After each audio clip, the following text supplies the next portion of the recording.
Are you searching for the best in online black radio? Then go to blacktalkradionetwork.com, helping you filter through the noise. Real talk, black talk.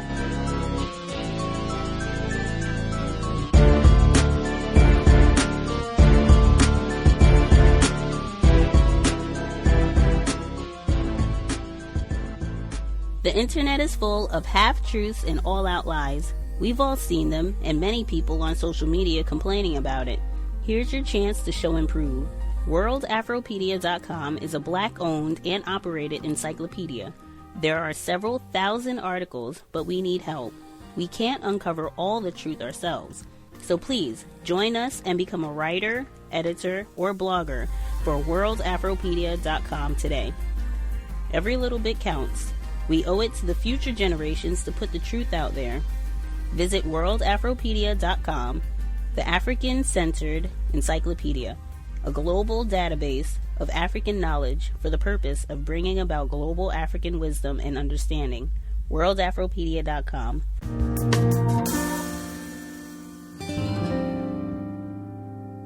Yes, this Big Victim from Birmingham, Alabama. Graduation season is coming up. If you have any young people that's graduating high school, I would suggest to get a trade with the prices of college that's out there right now. It's like buying a house after you do your 4 years of college. So I would suggest that recommend to the young people out there, check into a trade, a skill, something you can learn is going to make you money right off the top. It's about $4,000. You can go to a school. They're going to charge you about $4,000 to go to truck driving school, or you can go to some companies. They pay for your tuition and everything to learn how to drive a truck, but you got to sign a contract with the company for about a year, sometimes 2, and stay there, learn the road, learn how to drive a truck, and you come out the gate making money. So I just wanted to share that to the fellow victims. Thanks for letting me share. Appreciate that, Big Victim in Alabama. They just had a report on NPR. I think it was yesterday. If it wasn't yesterday, it was within the last 48 hours. They just had a report on NPR. It was saying that exactly, that there are lots and lots of jobs, or a sizable number of jobs with a good amount of demand, where you could start right out of high school if you have a trade. And they had, of course, and in fact, they were doing the report here in Seattle. I heard this on the national public radio, NPR, but they do have their affiliates, and they were reporting here in Seattle, and they were talking to a white person, of course, and whatever. I think he was talking, exact story that Big Victim just laid out. The whole college thing cost a lot of money. He didn't like it, blah, blah, blah. He's probably an opioid addict. That's big for the whites here in Seattle.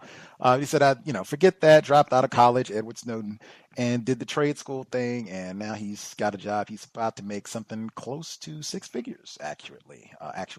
But they were saying, I will post that clip. I'll play it next week, because they were just talking. Exactly. Big Victim was right in line with what they were talking about this week. This time of year is when lots of high school seniors are trying to figure out, am I going to college? But maybe the real question should be, do I need to?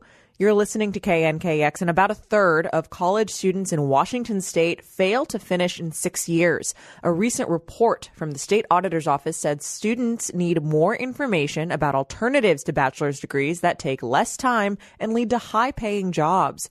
88.5 Youth and Education reporter Ashley Gross has this story. Matt Dickinson is wearing safety goggles and a sweatshirt that says the word college on it, inspired by the movie Animal House. But he's not in a lecture hall. He's learning how to rebuild a car transmission. Oh, yeah. Did you get that? That bearing goes on the top where this sits. Dickinson is 21 years old. He goes to a technical college called Lake Washington Institute of Technology in Kirkland. He's working toward an associate's degree to become an auto repair technician, but he didn't come straight here. When he was going to high school in Redmond, he received one message over and over again. It was kind of this whole big thing like, hey, go to college, get a 4-year degree, make a bunch of money. So he did. He went to Washington State University for a year and a half, but he didn't really like it. His grades weren't that great, and he was unhappy after he got cut from the track team. So I was like, you know what? Whatever, I'm done here. I like cars. I'm going to go to a trade school, learn how to work on cars. I got a job in the industry, so I'm part-time here, part-time working in the industry, and it's great. It's awesome. I'm making money while I'm learning. Dickinson's eyes light up when he describes his job. He works on Corvettes and Camaros. One of his roommates has taken out a lot of loans to go to the University of Washington. Dickinson pays for his schooling out of pocket from his part-time job. And his professor, Michael Richmond, says there's a lot of demand for people who can repair cars because older workers are retiring. The industry currently is losing 3 technicians for every 1 it gains. So we're not talking just a small problem. We're talking a massive problem. Auto technicians in the Seattle area make about $53,000 a year. Richmond says some make more than 6 figures. And yet, he says trade school can be a hard sell. A lot of the parents want the students to have a 4-year degree. It's what society pushes. There is an emphasis on the 4-year university track. Chris Cortinas works in the Washington State Auditor's Office. He co-authored a recent report that found the whole education system is geared toward helping kids get to college, everything from high school counseling to graduation requirements. But technical or community college can cost less than half what a public 4-year university charges. Families and students need more information so that they can make better choices. And some of those choices are about what do these different tracks cost? What are the incomes associated with these different tracks? An apprenticeship, for example, I can get paid while I'm learning. If I do the 4-year university track, I'm paying while I go to college. And oftentimes these apprenticeship positions may pay every bit as much as college degrees. Of course, a college degree still gives you a leg up in earning power, but there are lots of fields where you don't need a bachelor's. There's huge demand in health science, there's huge demand in IT, and in some communities there's definitely a demand in manufacturing. Kate Kramer is with the group Advanced CTE, a nonprofit focused on career and technical education. She says the problem is there's still a stigma around vocational programs. Parents remember the old woodshop classes from high school, where it was for kids that weren't college material, quote unquote, or weren't academically prepared and were really a dumping ground. She says that's no longer the case. And people who are going into the trades are discovering their skills are really in demand. The misconception is that, we don't make as much money. At 41, Jessica Bruce is training to become an iron worker. She's wearing a hard hat and work boots at an apprenticeship program run by the Pacific Northwest Iron Workers Local 86 in Tukwila. Here there are no loans, no tuition. You get paid while you learn. And with so much construction in Seattle now, jobs are plentiful. Bruce and the other apprentices are getting timed on how fast they can secure a 600-pound beam into place. All right, disconnect. There you go. Right on. Wrong side, though. Bruce says no one told her the skilled trades were an option when she was growing up. Ironworker had been my passion for so many years. So I decided, I didn't want to be, 80 years old wishing I did that. So here I am. Right now, Bruce is making more than $60,000 a year. She doesn't have to worry about how she'll pay for braces for her 10-year-old daughter. And her message to her daughter is, there are lots of avenues open, not just college. Ashley Gross, 88.5 News. This story is part of a partnership with the Hechinger Report, an independent nonprofit news organization focused on education. Context of White Supremacy. Gus T Renegade in for another broadcast, hopefully to share constructive information on the system of white supremacy. Today's date, Thursday, May 3rd, 2018.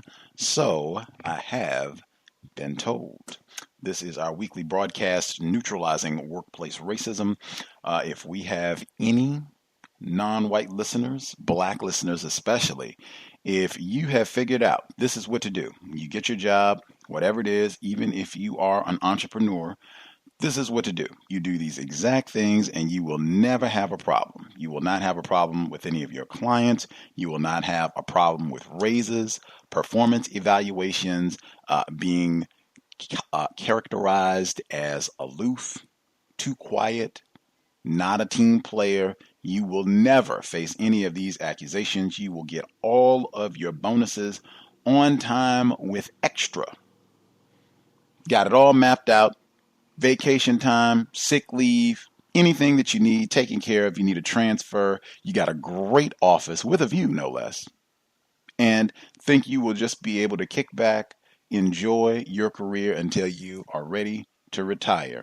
If you figured out how to do that, we need to hear from you immediately. The number 641-715-3640. The code 564943#. Press star 61 if you would like to participate. If you figured out how to get in that glorious spot, that's great. Hopefully you'll be the first person to dial in. Certainly if you have any problems, if you're in a situation on the job and you would like codified counter-racist suggestions in terms of just evaluating what's happening and possible ways that you can deal with that problem without creating new problems, definitely give us a jingle. 641-715-3640. The code 564943#. Press star 61 if you would like to participate. If you are not able to dial in via the phone, you can also submit an email, which many folks have already done, untiljustice@gmail.com. Again, untiljustice@gmail.com. I can read if you have either a situation or if you just have suggestions that you want to offer on what's being discussed, either or, untiljustice@gmail.com, and we'll read your commentary on the air. All right. Actually, I was going to read some of the commentary that people wrote in. First up, the audio that we heard at the beginning. Big Victim last week was talking about, or giving his suggestion about trades. As I said last week, they were just talking about that on NPR and the Seattle area. How about that? I also think that Seattle having all of the construction, which is true, and building and booming, and said that before, Seattle is super, super, super white. So I think that is a big factor in that equation. But nonetheless, definitely something to consider. Big Victim was talking about it, and there you go.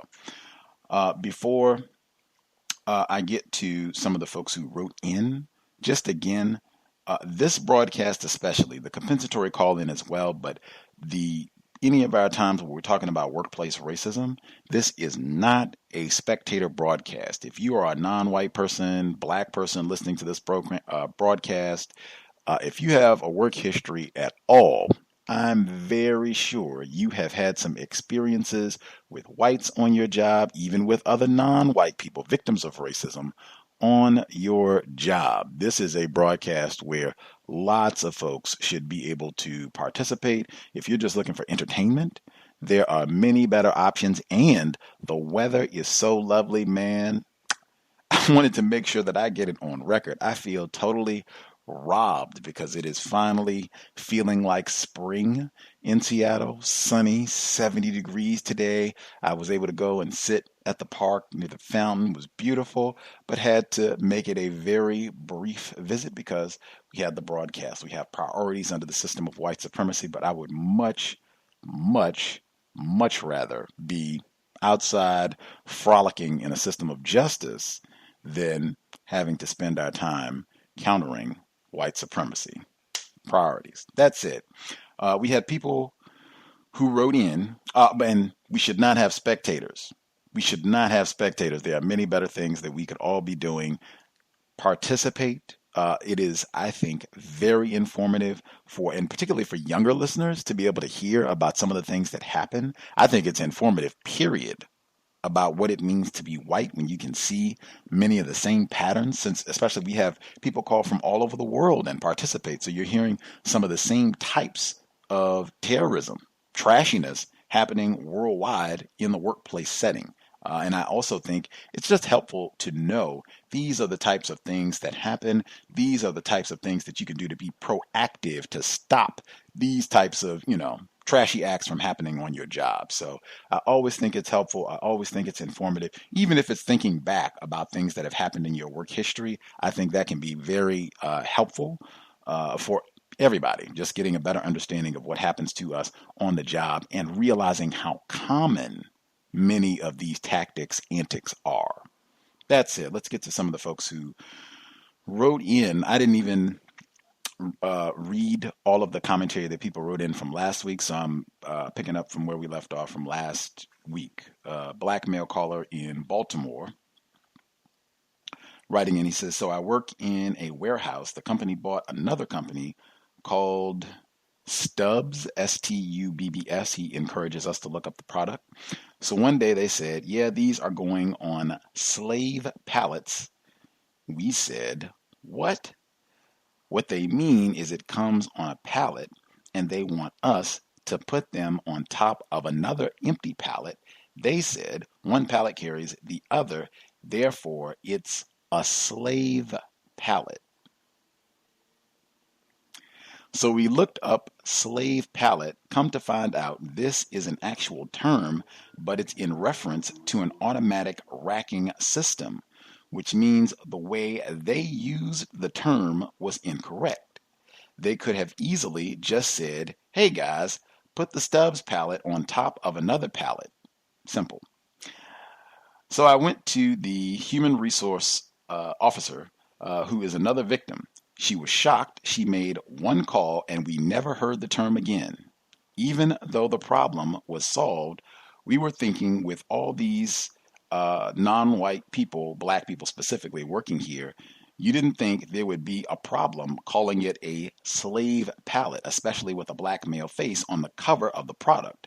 As Mr. Neely Fuller Jr. says, working with these race soldiers, you have to expect the 3 T's I think I've already invoked, but once again, trashy, tacky, terroristic. That is about as good as it's going to get. And words are so critically important in the workplace in particular. Words, very, very important. And to me, this is exactly what I was saying before. I think it's so informative. What does it mean to be white? And as he said, we could have just said, hey, get an empty pallet, put it down, grab another pallet, boom. Move that. There's many different ways that could have been phrased without the invocation of slavery. Constantly. That's what and I've said that before, those metaphors frequently, that's the way that whites, if I'm having difficulty relating a concept or an idea to someone, particularly if I'm talking to another white person, I'm going to think about something that I think they will already be familiar with. I know, niggers. Yes, okay. Let me find a way to connect this to niggers so that we'll all understand. And I think they enjoy that. This person said that on this job there are a lot of black people. I think whites, they like that, being able to flagrantly practice racism, white supremacy in front of non-white people, even to do it in a sneaky kind of way where the niggers don't even know that we're being racist in front of. We'll just call it a slave pallet. And that'll be our little racist joke inside. But great job not getting angry. You can ask questions. You can just write it down. What does that mean? Look it up. Great job. Definitions. Great. Went to HR. And this is, I think, one of the few times that I've actually heard of HR being helpful in these types of matters. But he did say it was a non-white, it was a black female, non-white female who was the HR representative. So glad that worked out. I would just stay alert because I'm sure they might even feel disgruntled about not being able to call these slave pallets anymore. Let's look up the product. Anybody, if you have time, C.O.W.S, S-T-U-B-B-S. to see what this is in the Baltimore, Maryland area, since he encouraged us to look up the product. Next, this is a person who is writing in about what was discussed on workplace racism last week. Thomas in New York called in with a really traumatic health situation with his high blood pressure and not feeling as though he could not take time away from work for his health. I'm a victim of white supremacy, and I'm a little ignorant, and I do not have proper words to capture, but a listener wrote in to express more detail. He writes, "It hurt me physically to hear Thomas from New York tell about trying to go to work with a 200 blood pressure reading. He should be able to take off for more than one day and get proper medical care. Black people are being killed by these jobs. We have to search for jobs with some kind of benefits, and these can be found in New York, for example, in civil service, transit, post office, sanitation, or a similar type of job. White people and foreigners get these jobs and they make more money and have more job security than black college graduates." I did have an interesting pause there just reading, thinking that there are foreigners who are classified as white. Yes, I think it's incorrect at minimum to suggest that quote-unquote foreigners are all non-white people. Some of the whites that are here were not born here, yes? They would be foreigners, yes? Quote, whatever you mean when you say foreigners. Continuing. Talking about black college grad, yeah, so funny we just mentioned that. "Study for these tests and take them as many times as you have to. Assistance can be found with a local community college or community organization to help you with these tests. Get the Chief, the civil service newspaper. Many entrance level jobs only require a high school education. Bouncing around from one benefitless job to another ends up with you having to work forever or to retire with no or a very small pension. Also, cut out or cut down on the carbs. It worked for me." Suggestions from listener who heard in from last week. I'll get in one more, and then we'll get to callers, but have additional. And then if other people, as we are listening, if you are, as I said, if you're not able to call in, if you want to write in a situation, or if you have commentary on what's been shared, untiljustice@gmail.com. Black female writes in. Investor. It has been, I thank you for providing an opportunity to share incidents involving suspected racist white supremacists. Thank you for providing an opportunity to share suggestions for solving the problems created by suspected racists white supremacists. On May 1, I was selected to attend a focus group meeting. The focus group participants involved so-called senior employees, supervisors, and managers on a conference call located in different parts of what is known as the U.S. Prior to the meeting, a black male supervisor advised me to provide ideas and suggestions for updating an official department form. The meeting was led by a suspected racist white woman. The white woman shared a suggestion for updating the form while making the change to the form via the Skype PowerPoint presentation. After tentatively updating the form, the white woman asked what the group thought of the change to the form. I observed that the language added to the form was not the most clear. So I responded to the question by politely requesting the white woman to explain how the added language and the language already presented on the form differed.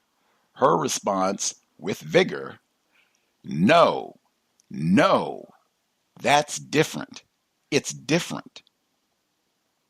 I calmly responded by asking, "How so?"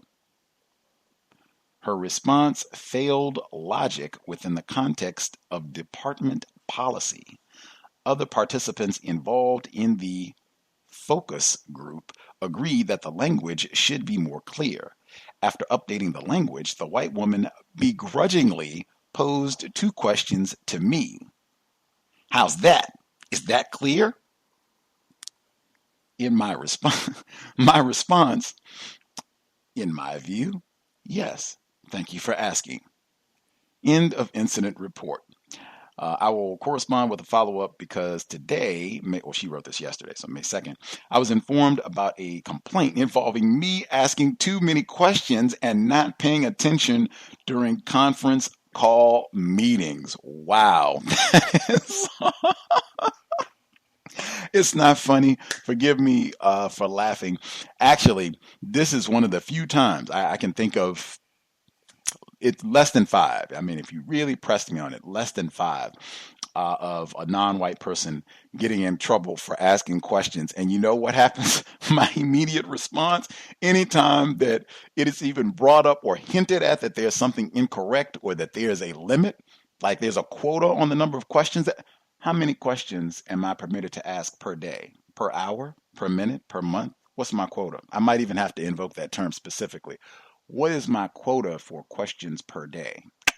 And see how they respond. Like, I love it. I cannot wait for the update. But what did we say?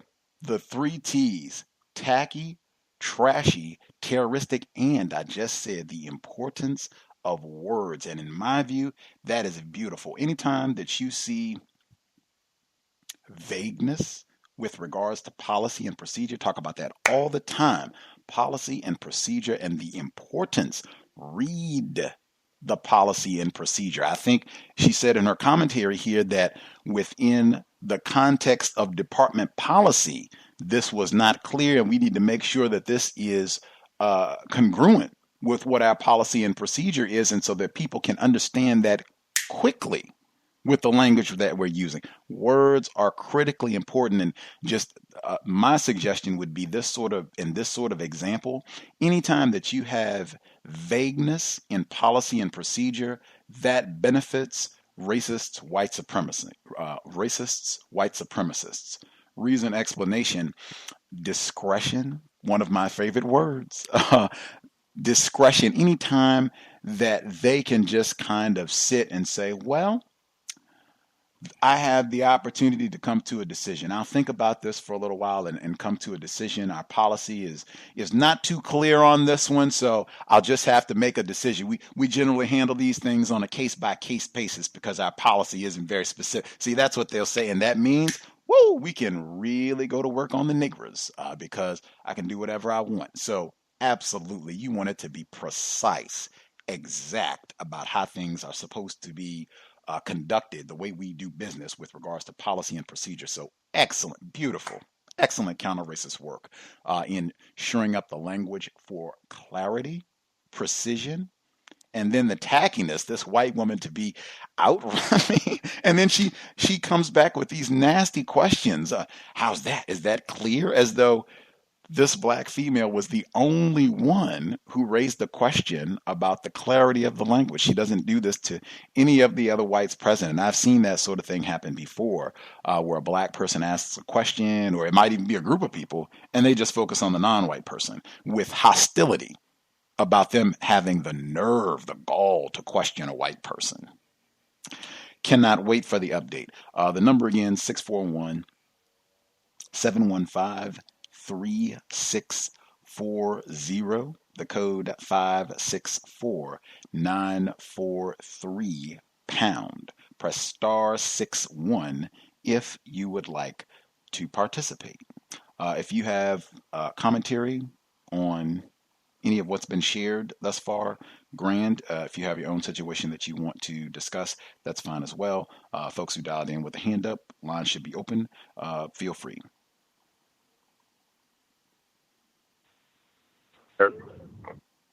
May I be heard? I heard both folks. Will get our female caller first. Oh, hi, Gus. I'd like to just be referred to as Drapetomania. I'm calling. This is my second time calling. I called you last week for the first time, and I have a job situation that's going on. I work at a place that is basically a call center, and the reviews for the job is not very well. They have a very huge turnover. And this morning, we get what do you call it? We get reviewed for our calls. They listen into our calls to see how we're doing on our calls and things like that. So I got I got reprimanded by a non-white supervisor this morning for one of my calls. She said that my tone, I didn't sound excited enough. I've been having like allergies or what have you. I was told about my tone and my voice before, that I need to sound more excited or what have you. And I was also told that I didn't read off one of the customers' date of birth, which I know that's something that's not true. I always make sure I verify all the information. But also, just to kind of back up, maybe about 2 weeks ago, they didn't pay us on time. They ended up not paying us. We didn't get paid. I was supposed to get paid on a Thursday, and we didn't end up getting our checks until that I got paid. Ended up getting paid on that Sunday. So I was like very, very upset about that situation. So moving forward back to today, this morning. She told me, the non-white supervisor, she told me about that situation, and then she kind of made reference to like, they listened to your calls before. So, being that you're my girl, I just wanted to let you know, so they won't scoot you out of here. So I'm like, okay, like she's telling me one thing, but then it is also kind of like a subtle threat with it also. So I was like a little, perturbed about that or what have you. So I get home today, because I work the third shift. I get home today and I look at my phone, and I get a text message from another non-white manager, and she's asking me the text. We had a couple of non-white black gentlemen that worked at the third shift, because it's like basically it's just 4 of us that was working the night shift. So 2 of the guys that was working, they ended up leaving. So now, and there's a non-white black gay girl that's my supervisor, and her girlfriend was working on the same shift with her. She ended up leaving too. So now it's just me and her that works the third shift together. So when I got home, I got a text stating, because the 2 guys, they ended up leaving. I don't know what happened. One day I looked up, it was on a Sunday, I think, and the next thing I know, these 2 guys, they left. So I get a text, and it says, do you remember when we let, this white person go? We need a statement from you stating what you heard or saw. So I said, I replied to her about 3 weeks ago, I believe, I told her that I believe it was at least 3 weeks ago that they let these people go, this guy go.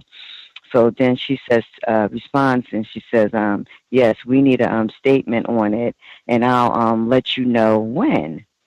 So, I'm like, first of all, I know how the white people at the job, how they run their business, very tacky, trashy, terroristic. They basically do whatever they want. They run the company any way they want. No ethics. They just, like I told you, as far as the pay and everything, they don't pay you on time. It's a revolving door. They have horrible reviews on Indeed. It's just really horrible. And I really took the job because I just needed another job to work. So then I responded back to her. I said, I saw nothing because I was on the phones, and all I saw was him and Euro leaving out. So then she responds back to me. She says, they just still was needing that in writing. So then I respond to her. I said, well, what happened? So then she says, I can't state right now. I can't state right now. I just put what you know is that, and then I get another text later on. That was about 12 o'clock that I got the last one. Last one until 7:48 this evening. She texts me and she says, "Is that the only thing I'm just gonna send it in the email?" So I respond to her and I said, "Yes, Yes, that's it. I didn't even know that there was an issue until now. If you can remember, I asked you and Sarah where he and the other gentleman was. A week later, I asked if they changed shifts. So I have no idea as to what is going on.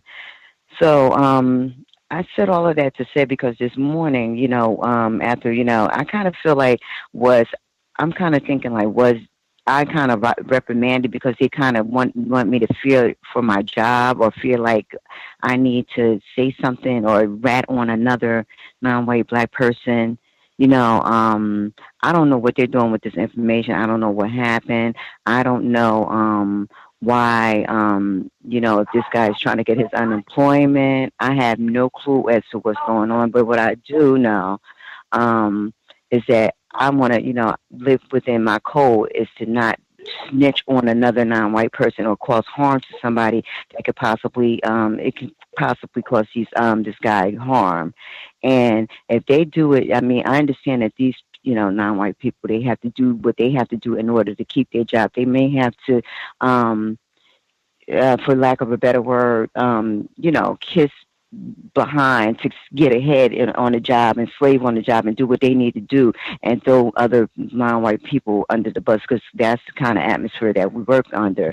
But like, I don't understand like why I'm being drugged into a situation and I have no clue as to what is going on. And then on top of that, I'm being basically kind of like threatened in the this morning, and I see these people coming in like the boss. He says to me, "Oh, why are you sitting all the way back there? We need you to sit up here." And I'm just like, I just wanted to give you guys a call to find out what's going on. But that's what I told her. I don't know if I should put anything in writing because I really, at this point, I really just don't want to even get involved in whatever's going on. I don't know why they're using this information. I don't know what it's being used for. I suspect that it's going to be used to harm this non-black individual. So I just wanted to see if I can get some type of suggestions. I know, like I said, I understand that, non-black people, they have to do what they have to do. But it's kind of, I'm glad that I'm not in the position. I'm glad that I'm not in a position where I have to end up playing those type of games with them because I'm not a manager. And I know that, that they're going to end up doing whatever they're doing to him. They'll do the same thing to me. So I don't want to get involved in that nonsense. I just don't. Okay. I think I understand your problem. Thank you so much for dialing in to share. And hopefully, if we have anything that is productive in helping you process this.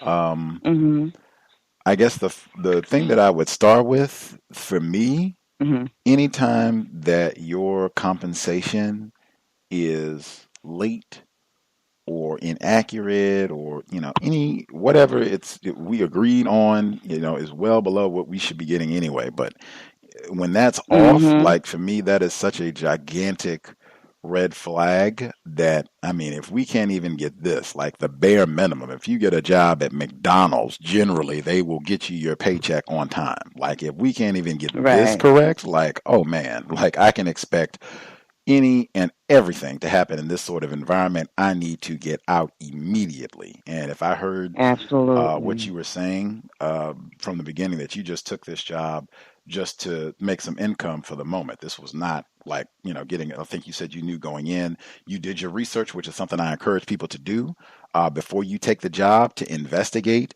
do your research to see, does this place have a history of not paying people on time? And, these types of problems, or do they have a history of people being groped on the job? That might be good to know. Even if you have to take this job under dire circumstances, I think you're in a better position to know what you're going into. If you know this is a bad situation, they got bad reviews, my pay is being messed with, and now all these other issues, they fire these people for whatever reason, I would be really making sure, update that resume, update that LinkedIn page, be looking aggressively, because I've found in the system of white supremacy, a lot of times we can get in these jobs that are just supposed to be a temporary type of thing, and then 5 years have passed and we're still there. I mean, certainly racists, they make it difficult. They obviously, all of this is their fault, but this thing, sometimes you can just get sucked into these environments and just totally lose track of, I was only supposed to be here temporarily. Like, this is not about, I'm not saying, to try to solve problems while you're there, but really make sure that the priority is above trying to improve this. Get out of this situation. Because, I mean, wow, who knows when the pay thing could be off. From there, with regards to the statement, I think Mr. Fuller gives a great suggestion about just requesting time to, if you need to process, to think about the form or what they're asking you to do, to request time before you respond. I think that would be a great one there. And it's lots of different ways that you can phrase it. Some people even say, I might need to speak to an attorney about this because this seems serious. That might be an advisable course for folks to think about in the future anytime you're asked to sign something, particularly if you're confused or you're unsure. This one particularly, why am I being, like, did you all come to consult me? You didn't come to consult me to terminate these folks. Why are you now coming and in a serious manner to get them like a written statement from me about their termination? Like, what in the world? Like, that's super fishy for one. If you wanted to be really concise about this, and I think this would work for code as well, you could, and I think according to what you said, you could write truthfully. The extent of my knowledge is such and such, whatever the names are, such and such and such and such and such and such, are no longer employed here. And that's it. That would be my one sentence statement, because it sounds like that's all I know. I was informed that they no longer work here, and that's it. No problem. I can give you that one sentence statement, no problem, and I would have no problem with that being repeated around the world. As I said, everyone in the world, because that's all I know. I was informed that they no longer work here. Anything else?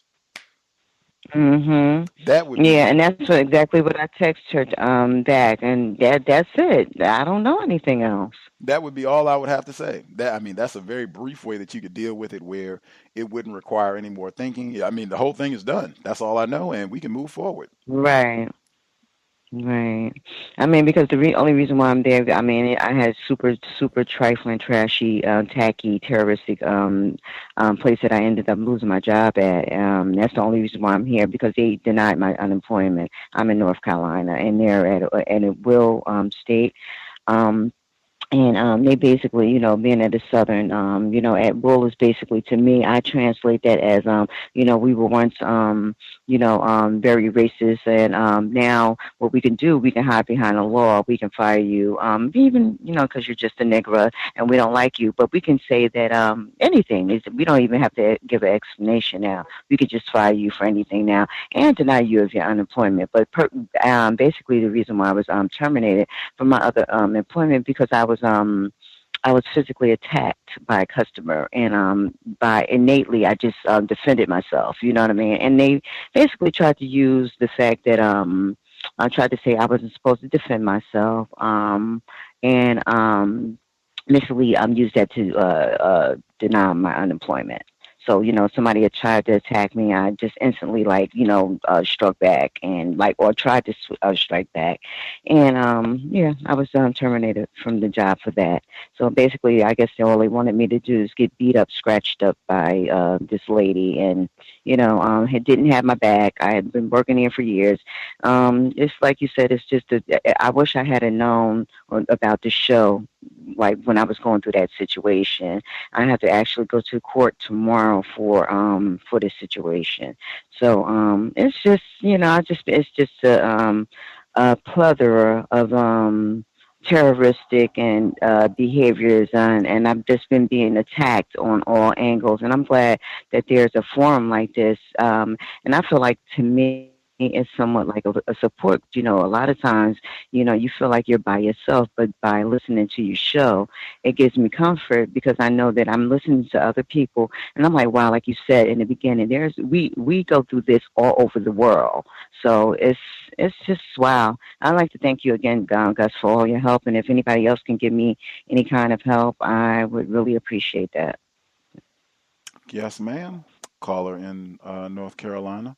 If we had any of the other folks who dialed in, if you have any suggestions on her, that might be one for any folks, if you work in a service capacity, to ask what their policy is if you are being threatened or confronted, or even in this case assaulted what's their policy. I know in some settings they say that explicitly that you're not allowed to retaliate in this line of employment. You're not allowed to retaliate if you are attacked, assaulted physically, that, you just have to cover or run or what have you, but you cannot, any sort of self-defense is not allowed. And they let you know up front, that we will prosecute, we'll press charges. Like, I'm very familiar with employment situations where that is the case. So, and I mean, you just have to accept that as part of the job if you're going to take that type of a job. But I would definitely want to be clear about that sort of policy if you're in any sort of public setting. And even it would seem now if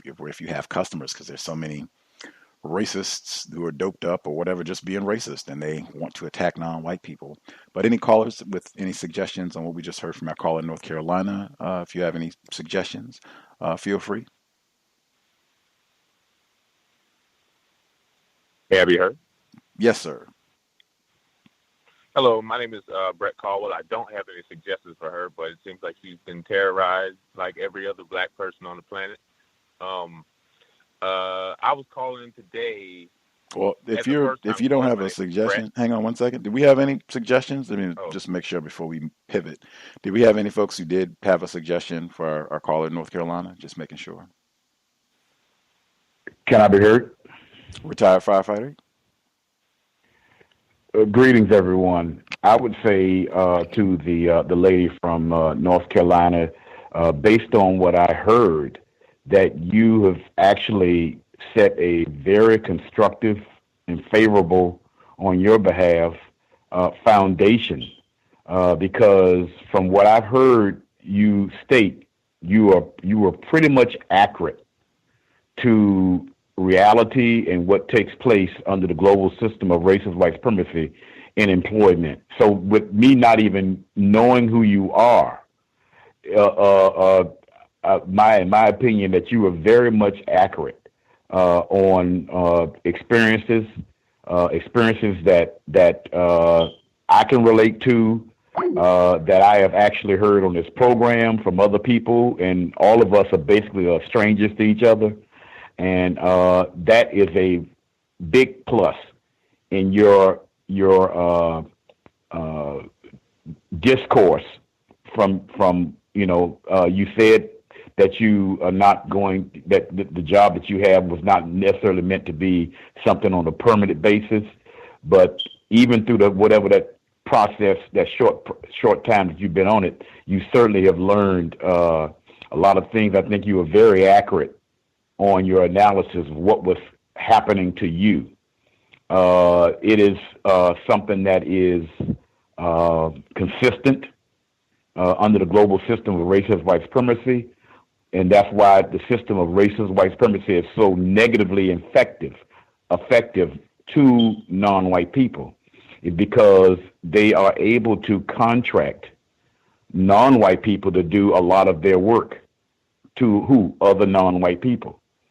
I think you're accurate because that's basically how they receive their, I think, managing positions under the auspices that they're going to harm other non-white people on the behalf of the quote-unquote company, as far as they're concerned. And by you expressing it, you were very much aware of that when they came to you and attempted to, I put pressure on you to basically write a statement that would harm another non-white person.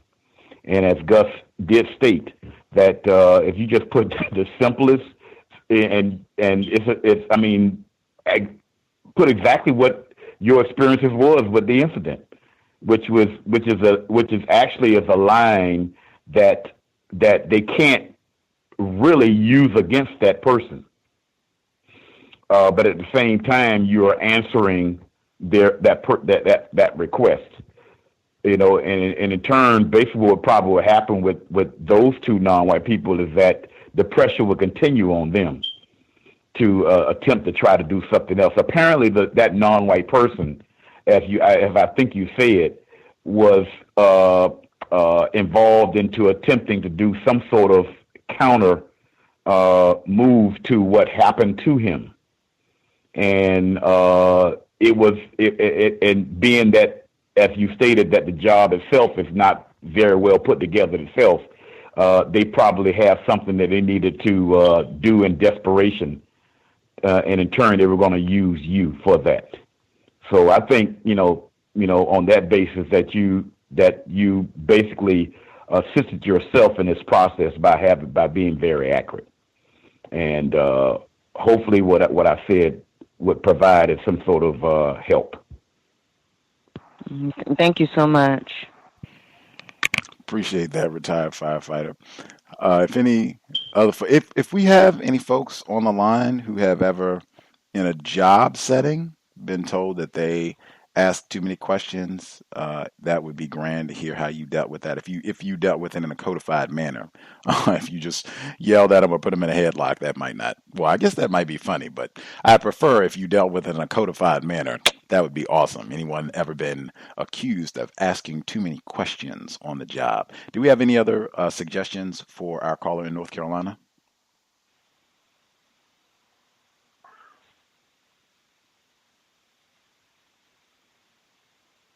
Okay. Soon, folks. Great. I'll ask again later. The first time male caller, thank you for your patience, sir. Did you want to proceed? Yes, I do. Hi, Gus. My name is Brett Caldwell. I'm based out of Seattle, Washington right now. And I wanted to ask a suggestion because I'm going through a legal battle with Boeing right now. And it's been about a year and a half.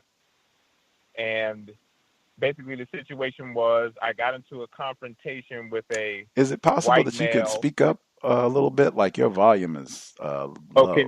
I'm sorry. Can you hear me? Give us another sentence. Well, I got into it with a white male at my job. Is that better? Okay. All right. So I got into it with a white male at my job. I was a materials engineer for Boeing, and I was running some of my tests, and I was walking past him a few times, just checking on my probes inside of the spar that I was doing. And once his friends got around, he started mocking the way that I was walking or whatever, and he screamed, he literally screamed at the top of his lungs, like, "Don't knock the wires out," or whatever. So I asked him. Obviously, I was frustrated. I asked, but I wasn't like screaming at him. I just said, "Did I knock it out?" And he started walking like a monkey and all that stuff like that, trying to make fun of the way that I walk. And so I said, at least 7 more times, did I everything that he said, I just countered with, "But did I knock it out?" And then after I got down the stairs or whatever, he told me, "That's why I can't stand you black." And I turned around and said, "You would say some shit you would say something like that at work," but I didn't say something. And then I walked away. And then that turned into I offered to fight him inside of the parking lot of the Boeing field. And then that opened up an investigation, which ended up getting me terminated. But it wasn't based off of that. They just said that I lost my charger to my computer, and it was like they deemed that as what do you call that when you get reprimanded by it, and then that got me pushed out the door. So I'm in a legal battle with them right now, and I was trying to get representation out of Seattle, but nobody would take my case, even after I had my unemployment was approved by them, and they tried to take away my unemployment from the situation, but obviously the judge thought differently, and I tried to get some of the lawyers that I did have. I went through 4 lawyers right now that were based out of Seattle to take the case, and with the audio of the what do you call that for the unemployment hearing or whatever, and then I had to end up getting a lawyer from Los Angeles. Is there anything that you can suggest to me so I can get representation out of Seattle and not from Los Angeles? Because I have to run my lawyers from Seattle through them in Los Angeles, which is costing me more money. And no, I'm not wealthy or anything like that. I am a victim of white supremacy, and I am on limited resources right now. But something funny that you were talking about the trades, I ended up getting into a trade to to kind of help out my finances, you know what I mean? Because you don't go from making 6 figures to working at McDonald's. It's not a good transition. So that's all I have right now, and I'll mute my line. Indeed. Wow. Sorry to hear that. Some portions of this, unfortunately, reminded of Mr. Edward Williams. He has participated in this broadcast many times. This neutralizing workplace racism specifically, and he's written a book on the topic for victims of white supremacy, and has a lot of really helpful strategies with regards to things you can do on the job. But one of those things, unfortunately, that he says in the book is that a lot of this information is much better to have it before you have the problem than after you have the problem, and certainly after the termination. Like at this point, it's in terms of your question specifically, I would not know an attorney to suggest that's here in the Seattle area. Although, ironically, with my yoga chronicles, I did just meet Mark, a white attorney who is here in Seattle and apparently does this sort of work in terms of racial discrimination on the job, as he said. He does this sort of work and was telling me about this sort of thing. So at least I do know one white attorney here who does this sort of work. I don't know if he would be interested in taking your case or not. I can see about maybe getting his information to pass that along. But that's one of those. When we talked about attorneys before, I know that's why Mr. Fuller says that can be the sort of that route he doesn't necessarily encourage, because exactly as you said, it can just end up being something where it takes up a lot of money, a lot of time, and you might not end up with a favorable resolution. That, in fact, he's seen that be the case frequently, where a lot of money spent, a lot of time is spent, and there's no resolution. It doesn't work out. And I mean, a company like Boeing, I mean, my goodness, they're going to have attorneys for eons. And that's exactly what they're going to say. Hey, well, let's see if we can drag this thing out for 12 years, 10 years, or what have you. To see if we'll make them quit. That's why I said before, if you're going to pursue the legal route, even if you do have a lot of great evidence, and I don't know if you have a lot of great evidence to support your case. Go ahead. Oh, yes, I have a lot of evidence. Even the guy, the people that he was like trying to show off for, they were all witnesses to that, and they all vouched for me. That's what made them go the route of the computer. You know what I mean? And so like they gave really vague terms, and then it was just like, you're supposed to get a warning, and then it's like a 3-strike rule. You're supposed to get a warning, and if it's not supposed to go straight to termination. So that's what made my lawyer in Los Angeles say my case was strong. That's why he took it in Los Angeles. Okay. So it's like I followed the rules to a T, like even through Boeing rules. Like I brought that up and everything like that. But like I said, I understand what I'm in, and I don't wish for anything, because Boeing is also within this past year, because it happened February of last year. I've been called 2 times to get my job back, but I politely declined it because I don't want to be terrorized. I worked there for 4 years, and it's like every day I came to the job expecting to be fired for whatever reason. Like, and I've had white people just all over me, because I'm the only black person within acres. I've been because I was in Puyallup initially, which you're familiar with Washington. I started off in Puyallup. I had a guy park his truck next to mine with a Confederate flag waving, and then I recorded that, and then they put out a memo to Boeing that you can't have Confederate flags on the property anymore. You know what I mean? I've had people steal my car keys and then lay them in the back seat of my car. Like, I've been terrorized living in Washington.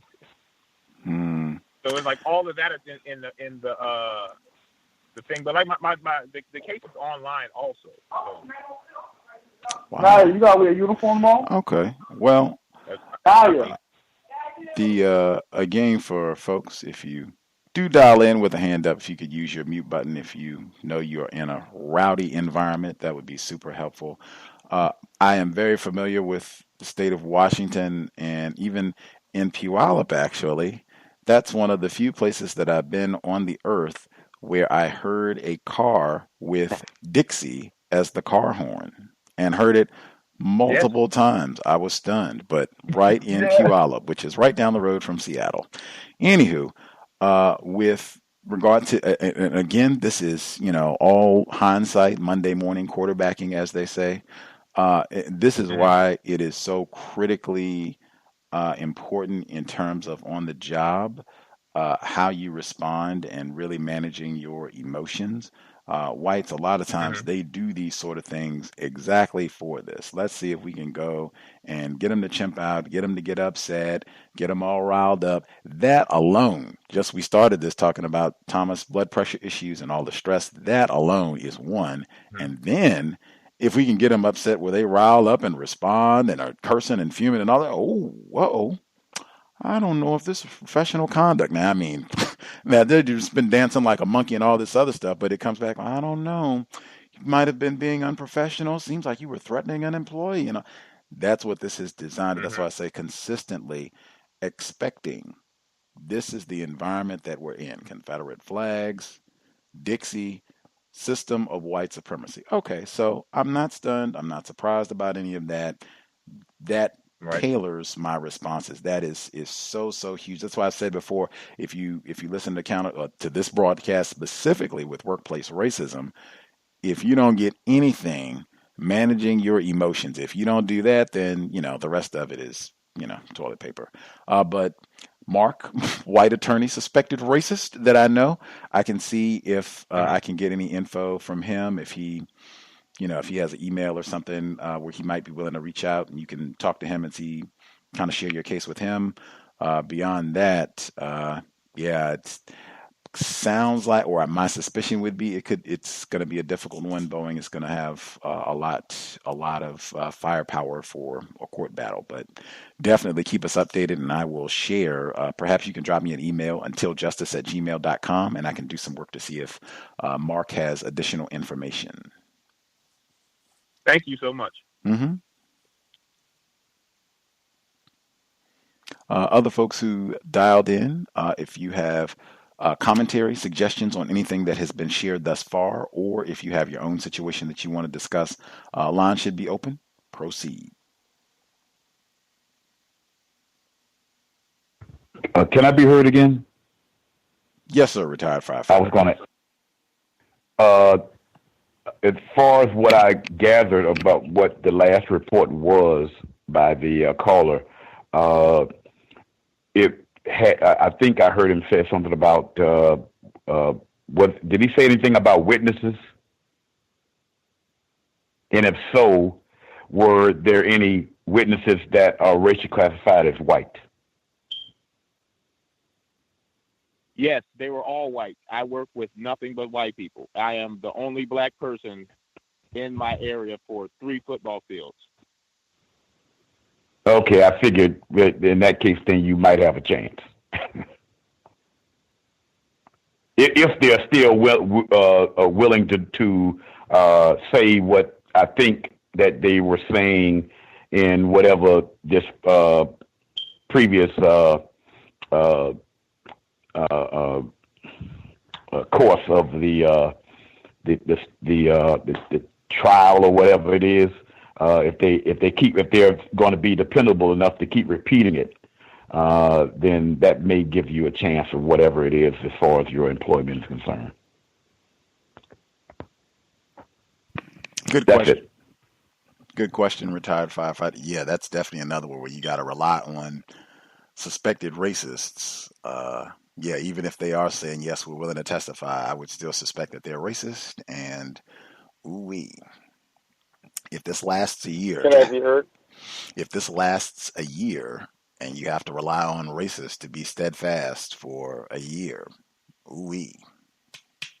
Mr. Steele. Yeah, a very interesting call with the last caller. I'm curious to know, you mentioned that this process for you is getting very expensive. I'm wondering, why are your lawyers not hired on a contingency basis? That's they only collect if you win. That's my understanding, that most employment disputes are handled in that way, or is there just too much money at stake in your case? What do you mean by too much money at stake?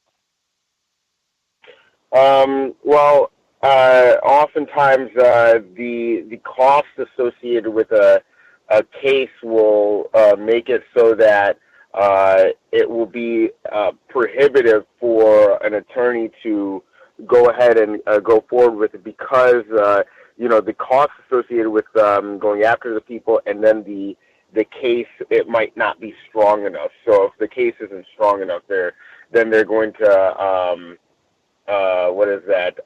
they're going to take a retainer to represent you, kind of more in a traditional sense. So I'm just wondering,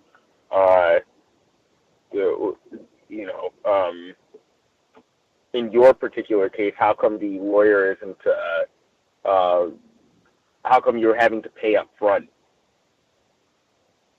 Well, I think the issue is his jurisdiction is in Los Angeles and it's not in Washington. So he has to filter out to other people, which that's where the cost is coming from.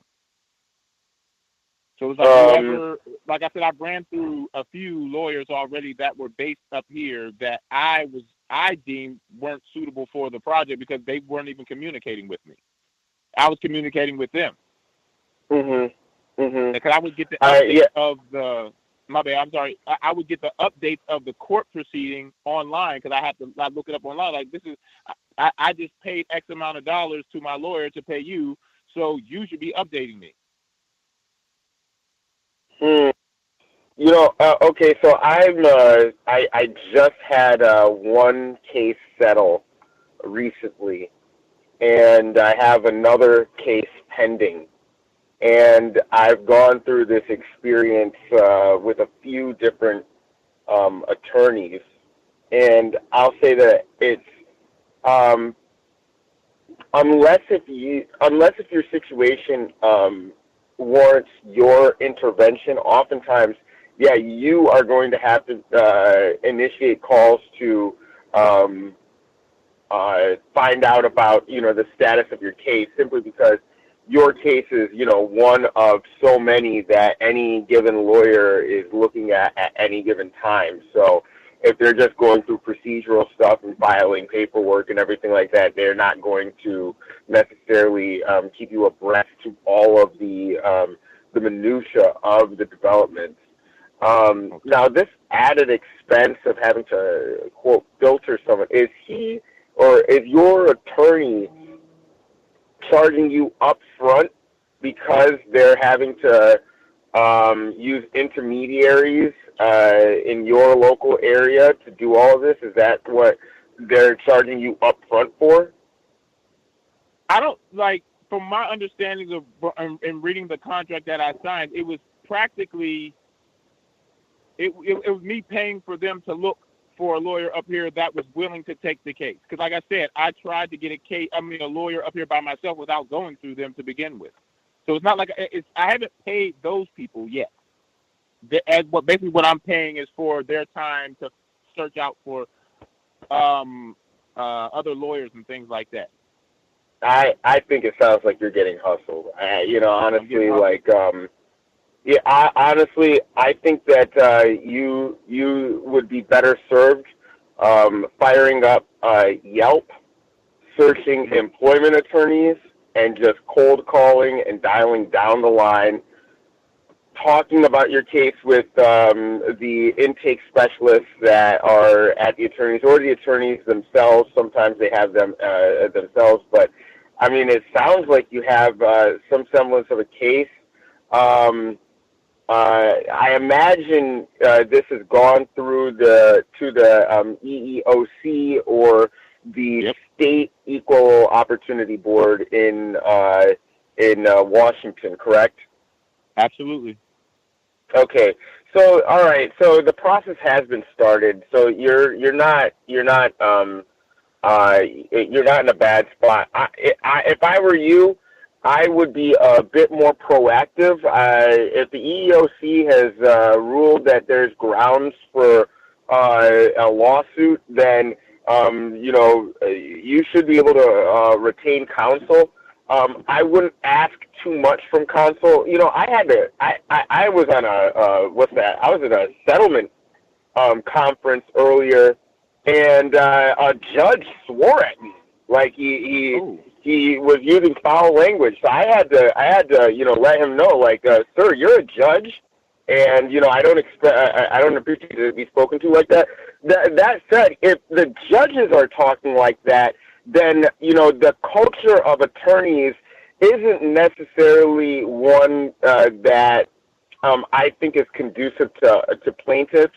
I think that they see us as kind of like parasites or leeches or something like that, and they're not going to be inclined to necessarily treat you with the most respect, or the respect that you would think that you would deserve, you know, in a professional transaction.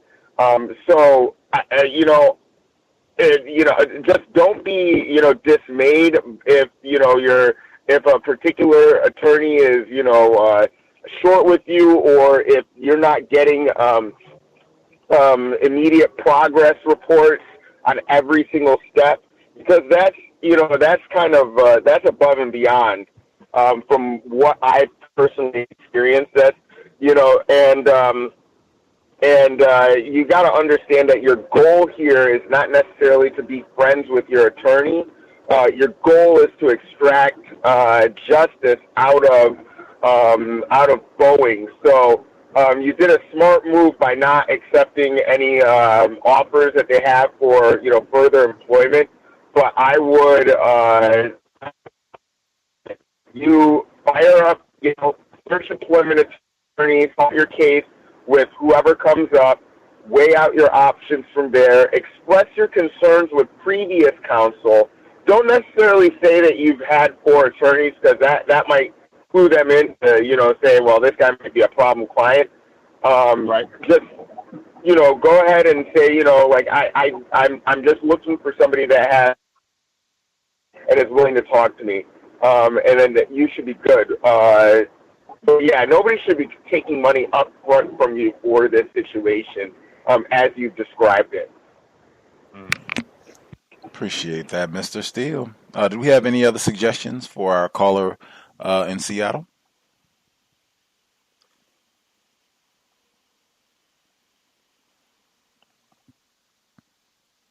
Yes, I had wanted to just say that absolutely reminded me of the shirt that you have. It's like, please respect me as if I was a white person. Like how when I give you my money, you are the person that is supposed to be working for me. So can you please respect me like I'm a white person? That is the shirt, victims, listeners. You can drop an email. Actually, I'm not going to give out my email anymore. There is an email for those shirts, so Gus T does not have to be pestered at all. Amen. You can drop an email to cowsshirt@gmail.com. C-O-W-S in capital letters. C-O-W-S shirt singular @gmail.com. Cows, C-O-W-S, all in capitals, shirt @gmail.com. Grand. Other folks, if you dialed in, if you have a suggestion for any people that we've heard from thus far, or if you have your own situation that you want to address, line should be open. Proceed. Can I be heard? Yes, sir. Greetings, everybody. This is The Voice. I just wanted to give you guys an update on, I had before I had an workplace racism lawsuit that I talked about it previously, but I didn't really go into detail. But at the end of the day, what happened was that after I got fired, even though I had stacks of evidence against the company, I waited too long. And the reason I waited too long because I went through several different attorneys, and they wanted like $2,000, $3,000 up front to take the case. So, like I know Mr. Steele was saying about these attorneys are hustling you up front, or, not all the time that your cases are taken for free. A lot of these attorneys do want to get paid up front, and sometimes, it's a lengthy case. So that was the thing. And people that's classified as blacks, it's hard for us because we don't have that extra fund to basically give that attorney up front. So I know I was one of those people. So while I was trying to get that money, going, my time lapsed. So I wanted to call. I've been trying to get in on workplace racism, but due to my activities, it's very hard. But I wanted to make sure that I got in today because I'm in Florida, and I wanted to let people know that I had an attorney that I had gotten in a car accident. So while I was talking to one attorney about the accident, I was telling him about my other case, and I thought I still had time because I wasn't aware. I thought I at least had a 2-year gap before everything, was completely over with. But he didn't work on that type of case. He didn't do discrimination, workplace discrimination. But he jot down all my information, all the things that I had against the company, and he forwarded that email to his colleague, which is somebody he knows that does that type of work. And she told me I had a extremely good case, but the problem is in Florida, you have up to 300 days after your incident. So that's roughly about 10 months. So that's why it surpassed to that. Now, there's a situation here in Florida that I am a part of, that I kind of was the backbone behind this whole situation. And it is dealing with housing. I know, I think retired firefighter, and I know a couple people here from Florida, they know how people who are classified as white, Hispanic descent, how they treat black people who are classified as blacks, horrible down here in Florida. There is a situation that just occurred the other day where a Hispanic male, white, has been outed on Channel 10 for racial practices against a black female here in the complex. Is this about housing, or is this about workplace racism? No, I was going to say it was about, the first one was about workplace racism, but I was just trying to, let people know about this situation. But I mean, I can bring it on another program if that's. Yeah, this it's been this broadcast is for workplace racism specifically. The other incident, if you could share it, if you have time, it would be grand if you could share it on the compensatory call-in this Saturday. It's at 9 p.m. Eastern. That would be awesome. Just because people tend to tarry to other subject matter, so just trying to keep folks focused. But thank you so much for sharing. I do appreciate the information about the timetable, because I guess, and that's something that's going to be regional specific, depending on where you happen to be at. We've had people that are all over the globe. That's why it's a lot to know. So I guess that's good to know as well, to make sure if something happens and you are thinking about contacting an attorney, to move briskly in terms of getting the paperwork filed, and even knowing what the deadline is if you're thinking about pursuing that sort of issue.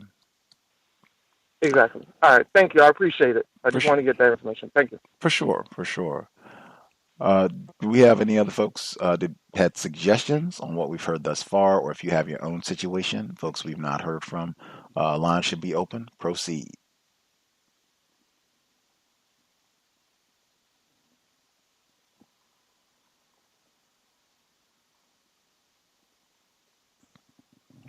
Folks we've missed.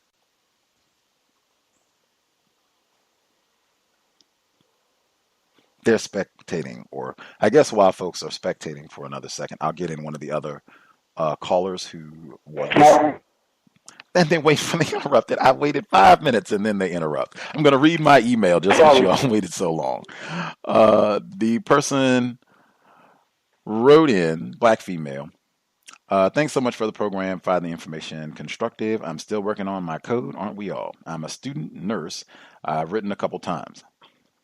First incident, I was in a patient, white female, in a patient's room with a nurse, Asian female, and a doctor, white male. The patient was coughing so much she could hardly talk, but was still determined to make a racist joke. Come on, come on, come on, come on.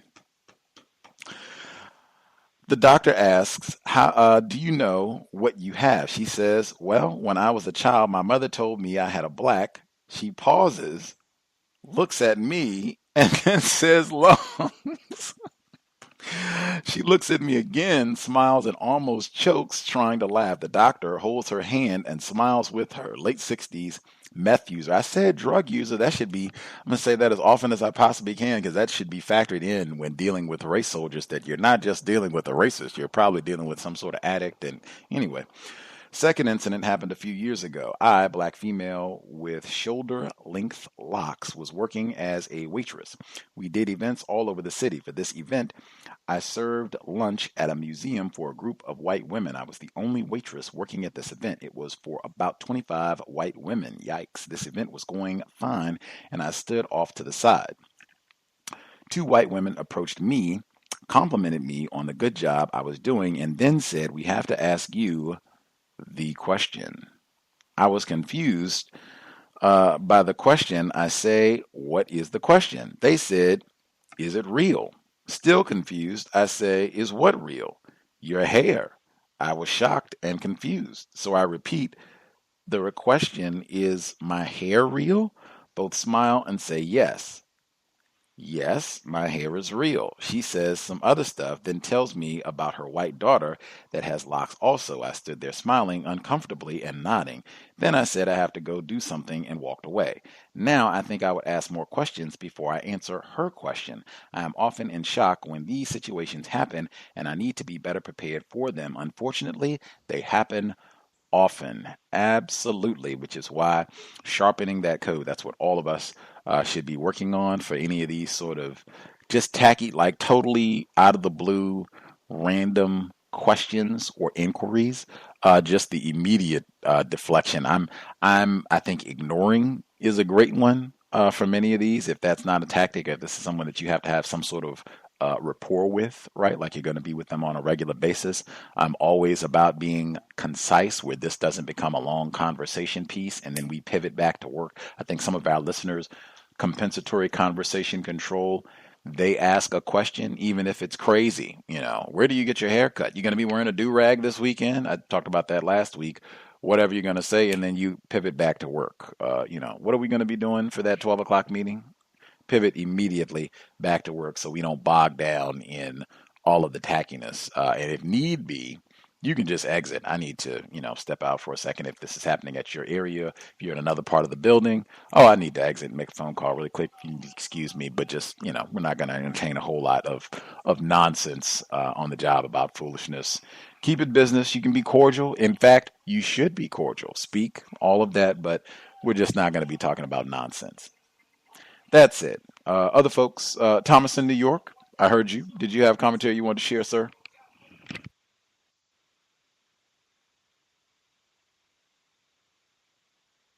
Yes, sir. Sorry, I had to unmute myself. I apologize for earlier, Gus.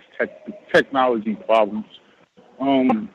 Yesterday I was forced to go to lunch with all my coworkers. It was appreciation lunch for administrative workers at the firm, and it was we had administrative day last week. They gave us all a nice gift card, and this was the ensuing lunch, I guess, to also show their appreciation. It was during work hours, so there was no way to get away from it. So I went, and it was at a very nice Italian restaurant. There was some drinking, but none of the white people drank, which I thought very interesting. The few of the non-white people did have a glass of wine with their meal, but none of the white people drank, and their reason for saying it, why they didn't drink, is they don't know when to stop. So I thought that was very interesting. As far as questions, I've been told that I have to ask this terrorist that's been terrorizing me. Anytime anything gets done that she doesn't agree with, it's why didn't you come and ask me? And it's like, well, this is my job. I mean, I did the job. You just don't agree with the way it was done, but it's done. And, so her thing is, you come ask me for everything. So instead of not asking too many questions, I've been told I have to ask more and more questions to appease this white woman because she wants to be involved in every decision that I make. That's the reality. As far as the trade school, I thought that was interesting. I thought it was a very misleading clip because a lot of those jobs are not going to be around in the future, such as a mechanic. In the year 2020, Germany already has all their three major Volkswagen, Mercedes-Benz, and BMW are all slated to discard the combustible engines, and they're going to engine that only has three pieces that could be popped out and put in by the person themselves. So I don't really see that being a viable option. Maybe construction will still be big. I would say if you're going to take a trade school, go to a school or either take an online course yourself where you can learn coding and programming, because that's going to be pretty much the only jobs available in the future by 2025, as the white people have put out themselves. I'll mute my line. Thank you. Appreciate that.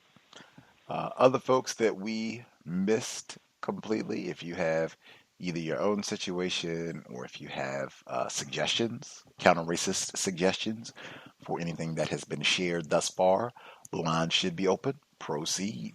Can I be heard? Yes, sir. Greetings, everyone. I've had a few instances at work, and actually the past 2 weeks it's been packed with continual incidences, but yesterday was something that I wanted to share as soon as possible, and there was one previous that I think was really interesting, but it's not as pertinent. I work manual labor, and I work with a superior. He's my supervisor, but it is often said that we work as a team. We work together, but we do not work as a team. It is very apparent that I am the subordinate, and oftentimes I am treated explicitly as such. Yesterday, I was asking this individual if they had seen a piece of equipment. And the reason I asked is because I looked in the room in which we have been working at this construction site. I probably looked for about 2 minutes and I didn't see it. So I went by where he was working and I asked him, have you seen this piece of equipment? And his response was, that's not my responsibility. Now, technically he is correct that it is not his responsibility. It's actually my responsibility to unlock all the equipment at the beginning of the day and to put it away at the end of the day. But that procedure is not followed strictly, depending on how tired this individual is and how quickly he wants to go home and drink. Some of the equipment may be left out and unlocked. And I thought about what he said for a moment about that not being his responsibility, because I actually had gone to the union on this individual before for a prior safety issue. And after that meeting in which it was determined he was wrong, the talk quickly shifted to working as a team and making sure we're communicating. And so that prior incident of me taking him to the union and that terminology of us working as a team came to the forefront of my mind when he told me yesterday, that's not my responsibility. So I went and looked for that piece of equipment. I found it and I continued my work while I stewed upon whether or not I wanted to bring to his attention the previous conversations that we have had regarding teamwork. And I think that is often a hard thing for victims to negotiate and navigate, because if we were to bring up every incident that affects us at work, then there would be no work. There would just be endless conversation of this incident and this incident. So, you get to this place where you're trying to determine if this is noteworthy. And so I thought about that for about an hour.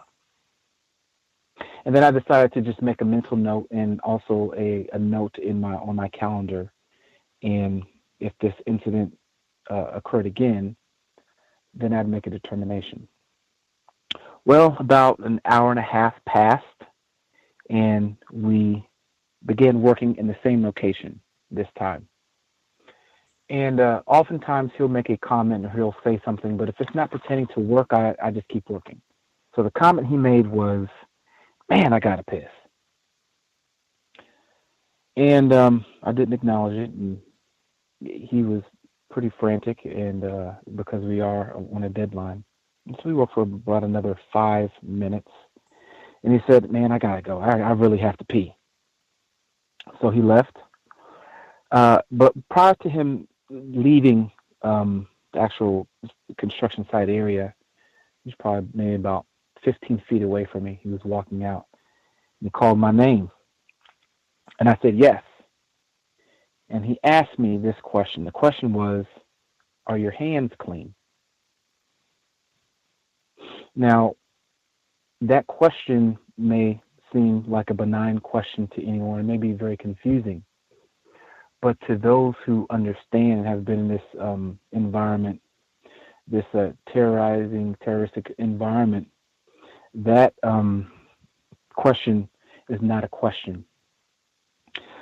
When that question is asked after someone has announced that they are going to the bathroom, that suggests that the person who's being asked the question should hold the penis of the person who is to be urinating. So he said that, and I became very quiet in my mind and very focused. And so I looked in my immediate surroundings and I saw a bucket. And I grabbed the bucket and I sat down on it. Now, anyone who's ever done manual labor of any kind, it is a no-no. It's anathema to sit. Even if you are working and it is more productive to sit while you work, you do not sit, you kneel. And so I sat. And he was gone for probably about 10 minutes because he probably smoked too. He's a habitual smoker and smokes on the construction site and in places where he's not supposed to smoke. And he returned, and I was looking off intently into the distance, focusing my thoughts. And he came back and he said, "What are you doing?" And I didn't answer him for about 10 seconds. And then I looked up at him and I said, "Let's talk." And he walked over to me, and he was probably about 4 feet away from me, and I continued sitting on my bucket. And I said, "I have my limits."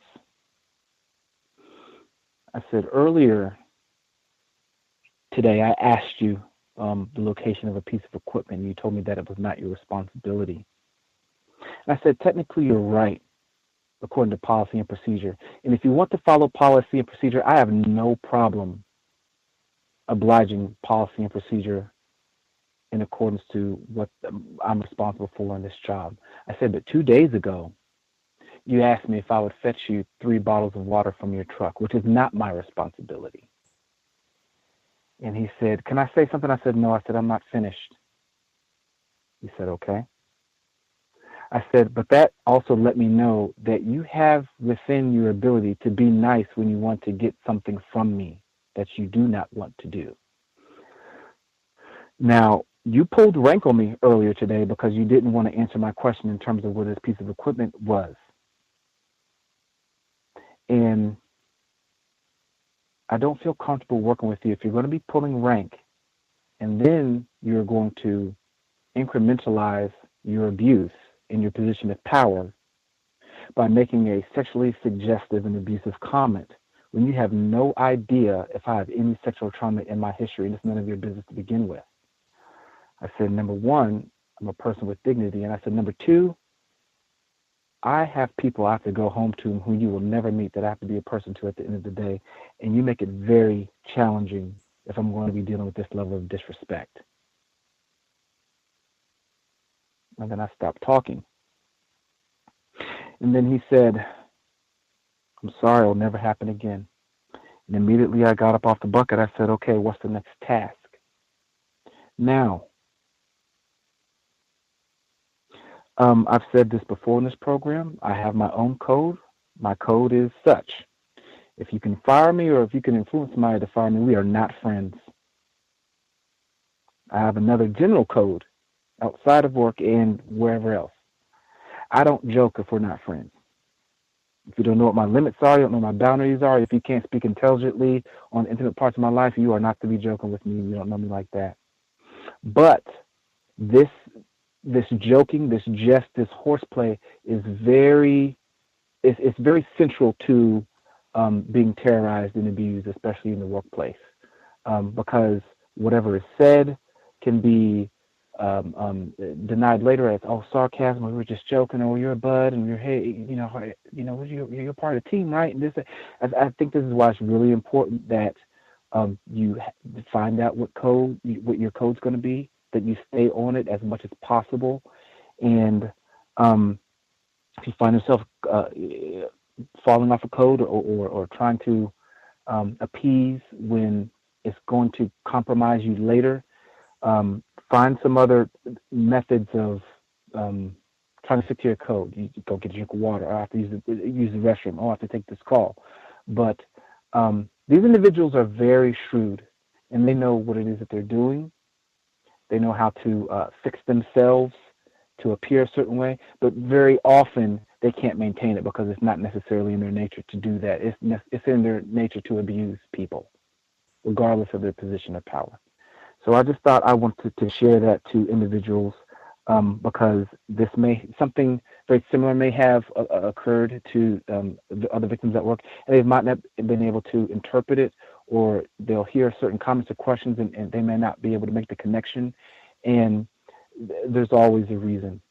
So thank you all for listening, and I will mute my line. Thank you for sharing, sir. I've said frequently a lot of the things that we talk about are not the most fun. Being sexually harassed on the job, certainly not the most pleasant thing to share in a public forum. But I think it's critically important. And we've heard this manifested in so many different ways on the job. I'm reminded of Thomas in New York, I think just like a month or so ago, when he was carrying some heavy boxes or what have you in the building, and some race soldier came by and tried to grab his groin area and said, "Oh, your zipper was down. I was just trying to help, being neighborly. We're a team, I got your back." That sexual terrorism on the job is constant, and I mean to just really be bedrock, as the caller just said, be bedrock about your code, and to have that up front so that we're not stunned, regardless of what form it takes. If it's a comment, like in this case, something verbal, if it's a physical form, if it's a reaching, if it touched any of that, to just already be thinking it is very likely that this sort of thing could happen from a white man, white woman, white child. What am I going to do? And just go ahead and get that in your mind so that you're not stunned, you're not caught off. That will not be you. I cannot believe that won't be you. I thought this sort of thing could happen. I had planned for what I was going to do in that case. And I don't know if you had already planned, if you had your code together in case anything, any sort of sexual terrorism like that took place on the job. But just high commendation for having the black self-respect to check that immediately. And a lot of times that's just what's got to be done. I've said consistently, when you have racists, sexual predators, sounds like we got both here, they will just continue to see how much they can do. How much can I do? How much can I say? How much can I do? On the job. Oh, if I can say that. Oh, your hands clean. Say that one. Oh, okay. Add a little bit more. Just add a little more. Just keep going and keep going and keep going. Walter Beach III, he was on the program with us towards the end of 2017. He said, At the knees, man. Cut it at the knees. The very first time is going to be the last time any sort of sexual commentary. That's the way that I go about it. And exactly as he said with the jokes, that's been bedrock Cow's code with regards to workplace for years. We have been suggesting, lots of us here. I think Roz, retired firefighter. Emmy, I am not hee-hawing and joking and participating in any of the shenanigans that are going on in the workplace. Even if it's not directed at me, I'm not in that at all. I'm here to be serious, work. I would much rather be thought of as being too serious or whatever it is, as opposed to I'm hee-hawing it up and then, bam, the joke is on me. Thank you again for sharing, sir. Do we have any folks we missed? Anybody with a hand up that we missed totally? Yes, greetings. Can I be heard? Heard two people. Was there a female? Hi. Yeah, she can go ahead. Thank you. This caller from the 712, everybody. I hope everybody is dealing with it as best they can. I have some workplace racism here with I'm in sales, and so I sell stuff to people, and we have scripts that we have to go by. And one day I put in an extra sentence in the script, and I started getting all these sales, like 12 sales a day, 8 sales a day, 13 sales a day. And I guess they went back and listened to my calls, and they said that I put that extra sentence in, and I shouldn't be doing it. And I had to stick to the script. I wasn't lying or anything to the customer. I just put an extra sentence in. So I had to quit saying it, so I went back to the regular script. And a month passed by, and there's another site that was off the charts for sales. It was like 5 agents that were like daily 15 sales, 27 sales. And so we, at our site, we wanted to see what they were doing that was so good. And they were using the exact same sentence that I used when I was getting those scripts. And we talked about it, and we tried to get our supervisor to talk to that other site or ask them, why are y'all saying this? And you just told an agent not too long ago that she couldn't say this.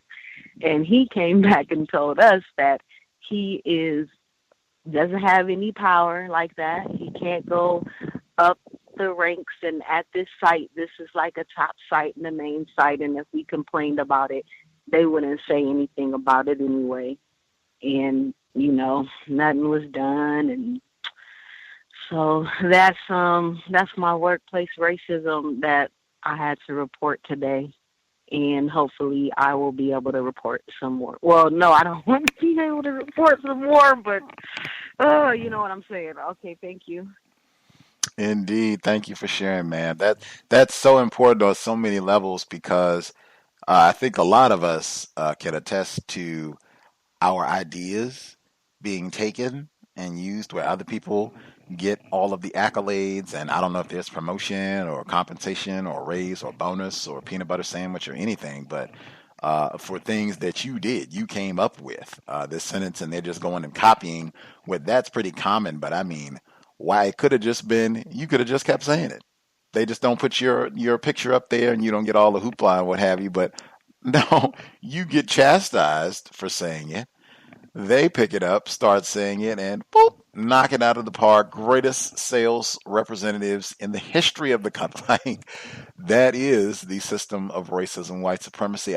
Again, I'm of the opinion, I think, at least from a mental standpoint, when we're not stunned about these types of things happening, we're not surprised. I think we had that caller who did like a $500,000 sale gift for her university, and then some white person came in and made a false allegation, contributed nothing, but still ended up with half of the gift, the sale, if you will. That is the world in which we live. But I mean, that's trifling all the way around. And it seems to me that they are, again, valuing white supremacy over profit, Profit, because, hey, we could have just made more money. Let the Negro, continue saying the script.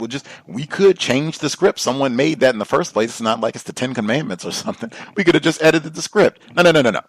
We don't want that Negro on here making all the sales. Stop saying that. Go back to saying it the other way, even if that means you don't make any. Say you lose money and we lose money. That's fine. Racism, white supremacy is more important. That's what it says to me, unless I'm in error. The male caller, thank you for yielding the floor, who spoke simultaneously. Did you want to share? Sure. Greetings to Gus, all the listeners and the callers. So, I've been wanting to call in, but I didn't want to be too negative and too uncodified. So, I have been managing my anger a little bit better, but as expected, racists figure out that they're not getting to me, so they come up with new tactics. So basically, I deliver parts to a production area, and I'm supposed to work with a line set schedule.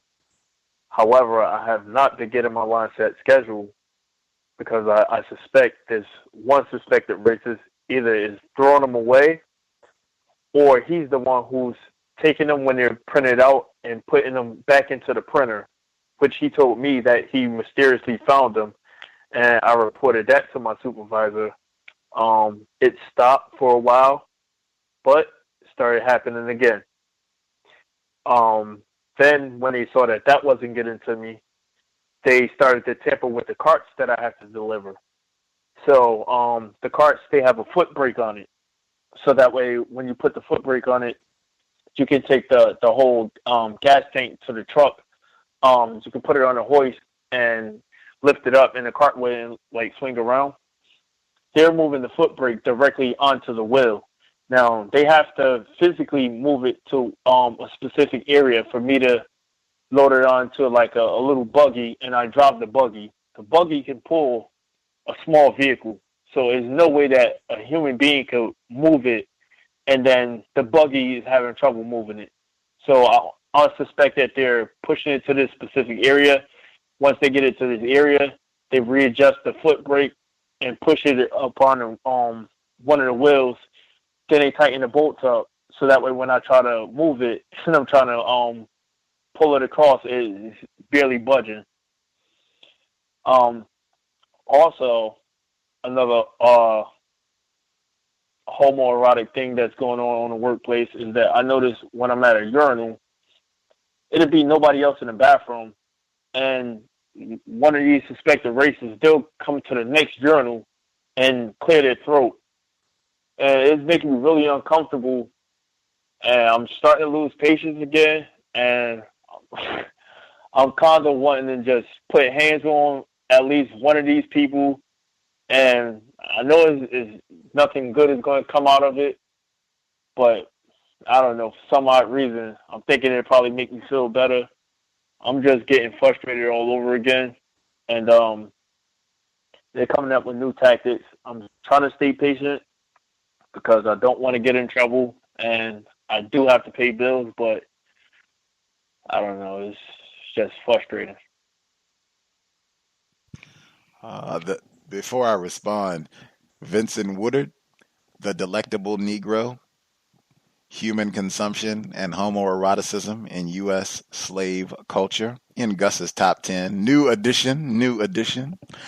We did read it on the book club. In fact, you can go back in the archives to hear the audiobook. With the urinal situation first, since the sexual terrorism keeps coming, that's the way I'm processing that. It sounded like we were in agreement there.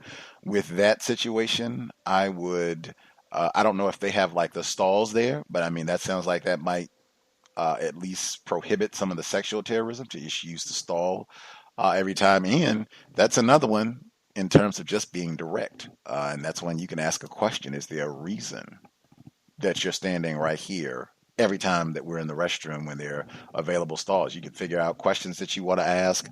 I wouldn't mind doing the stall thing either, particularly if it seems like that they are stalking you to the restroom, meaning if the restroom area is vacant, And then when you decide that you have to go to the restroom, now all of a sudden other people have a bowel movement too, like that.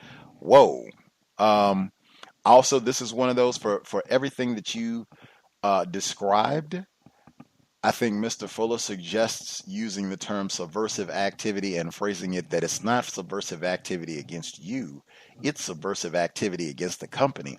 All of these shenanigans, they are damaging company property. This is not, I'm just messing over a nigger. I mean, that's what they're doing. But, I mean, you're damaging company property, not to mention you're wasting time. Are you doing this on work hours? You're coming in and violating, vandalizing property? Come on. That, I am real certain. I don't like speaking for other folks, but I'm real certain that's how Mr. Fuller would phrase that. That is subversive activity against the company. We got a mole here, I've heard him say. And that's the way that you can report that one, where it's not, I am a victim. What is going on here? Why is this even being allowed? Everybody should be up in arms about this. We got to waste time and go and repair the carts. And who is wasting time on company hours going around doing this to begin with? That's the way I would probably deal with that one, as opposed to the racism, the frustration aspect. We've talked about that before a lot on the broadcast.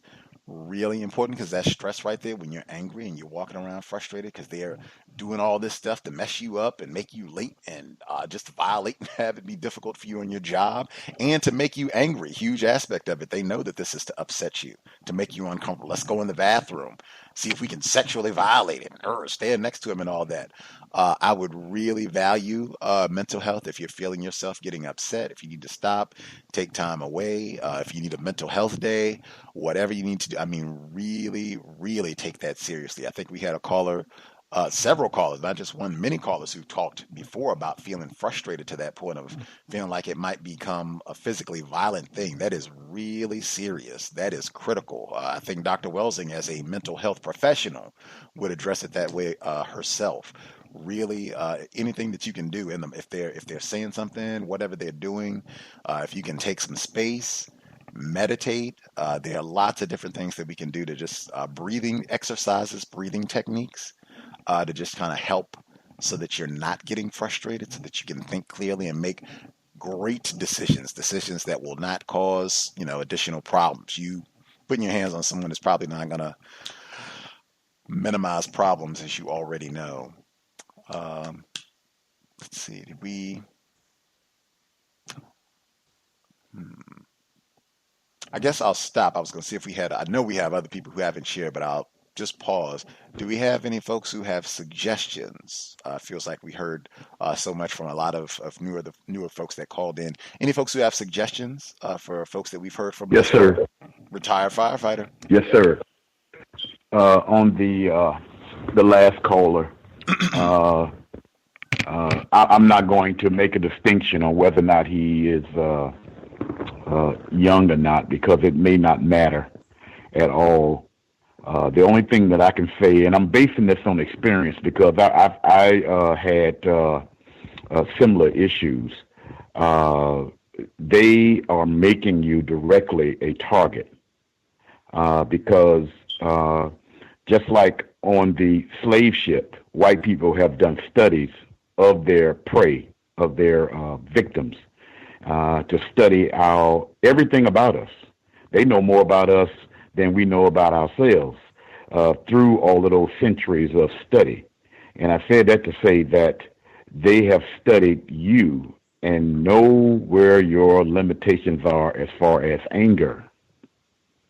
And unfortunately, because the system of racism and white supremacy is just what everybody on this program says it is, they are very crafty on what they do. And it states that they're not going to stop. You're going to see more because of your reaction to it.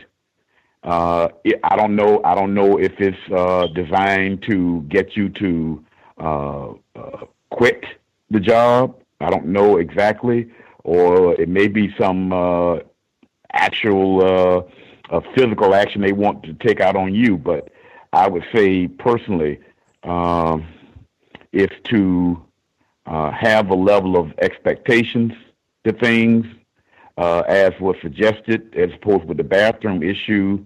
When I'm thinking about a urinal, I'm thinking about more of a situation where there's less boundaries of privacy. To go into most bathrooms have a more private situation where the commode is at. Now that person has to become more obvious in their mistreatment of you, which would place the pressure more or less on you and more on them. And in turn, under your expectations, make it an understanding. Make it an understanding that this is the expected behavior that I have to deal with. Because with myself personally, I remember because I, according to what others have told me when I was on the job, that I had a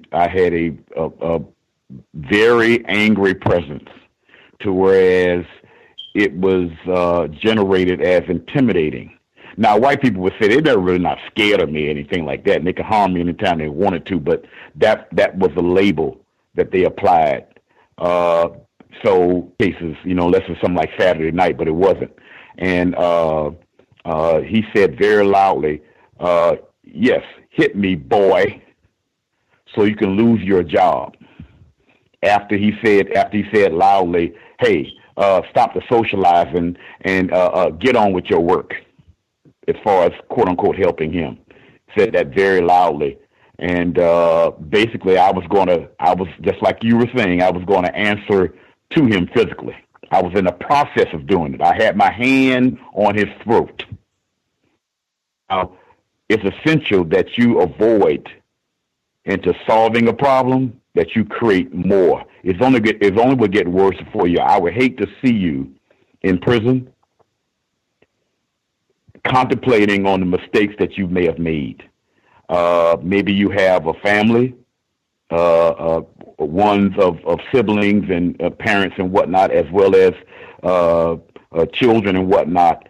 And I would hate for you to get to that point and then think about all of those things that you could be contemplating on. Well, maybe I could have made a better choice in the idea. This is the system of racist white supremacy. That's the best way I can place it, and it is a hell of a challenge. And that's all I have to say. Thank you. Can I be heard? Context of White Supremacy. Thomas in New York, proceed. Absolutely. Man, I never would have put someone to ask me if I wash my hands as a sexual, but that's interesting. I learned something new today.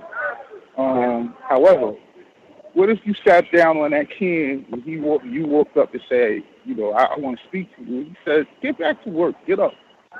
I mean, you put yourself in a real compromising position then, because you might want to retaliate. What if he said, nigga, get up? I mean, this is the system.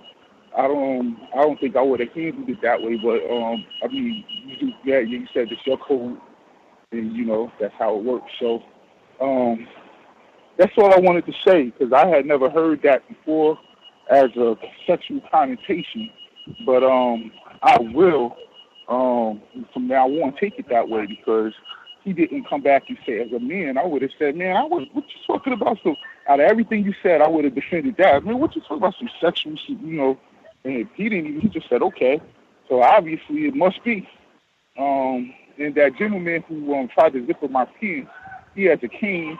He also, one day as he walked past me, and I was carrying something, pulled his cane up like he was trying to hit me in the nuts, and I would jump back again, and he kept walking.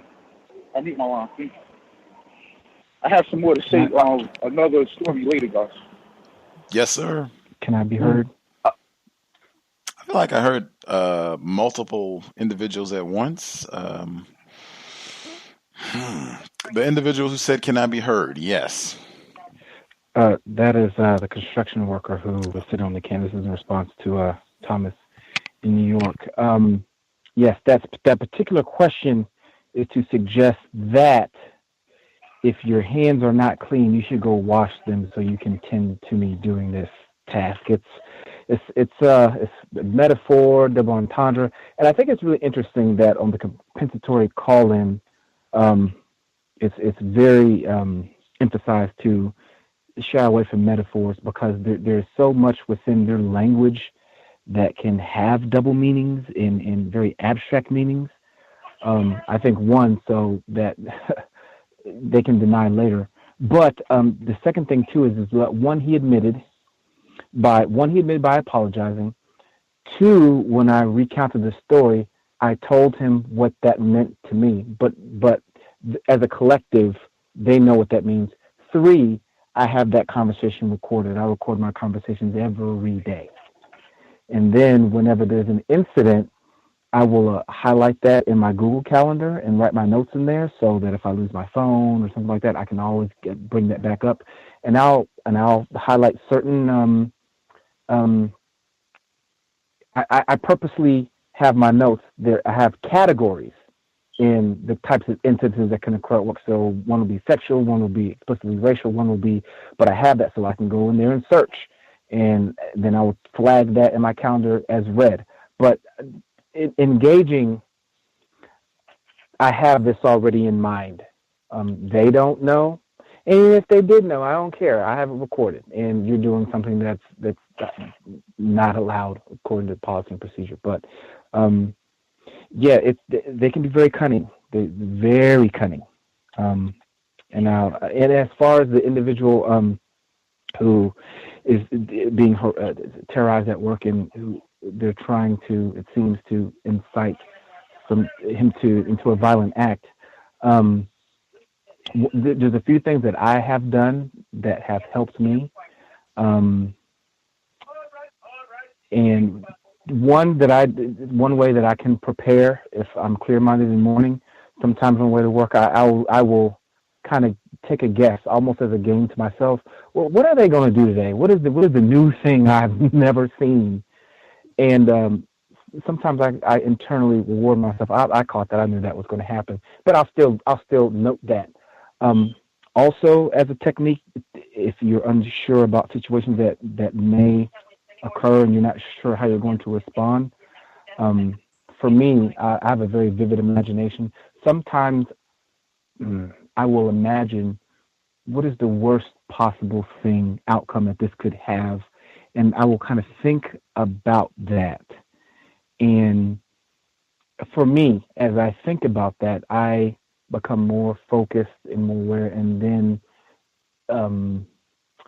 it's just a thought exercise. You may want to do that, maybe not on the day before you have work, but maybe on a long weekend, kind of think about these things. But I kind of do that as a thought exercise because I have found that when the situation happens, it's usually not as bad. It can be as bad as what I have thought, but I have kind of practiced that in my mind beforehand, and I'll mute my mind. Before you, Terry, I just wanted to say really quick, that was music to my ears, hearing the codification that record every conversation and have detailed folders. Sexual terrorism happened today. Music to my ears to hear that sort of precise codification. What sort of recorder do you use on the job, sir?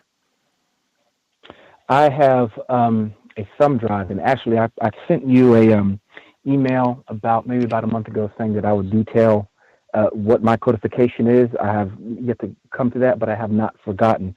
It can be pricey. I think I paid $120 for it, and I have washed it in the washer by accident twice. And I have tried it out after each occasion, and it still works wonders. And it picks up audio from at least 100 feet away, even in a noise room. It's very clear.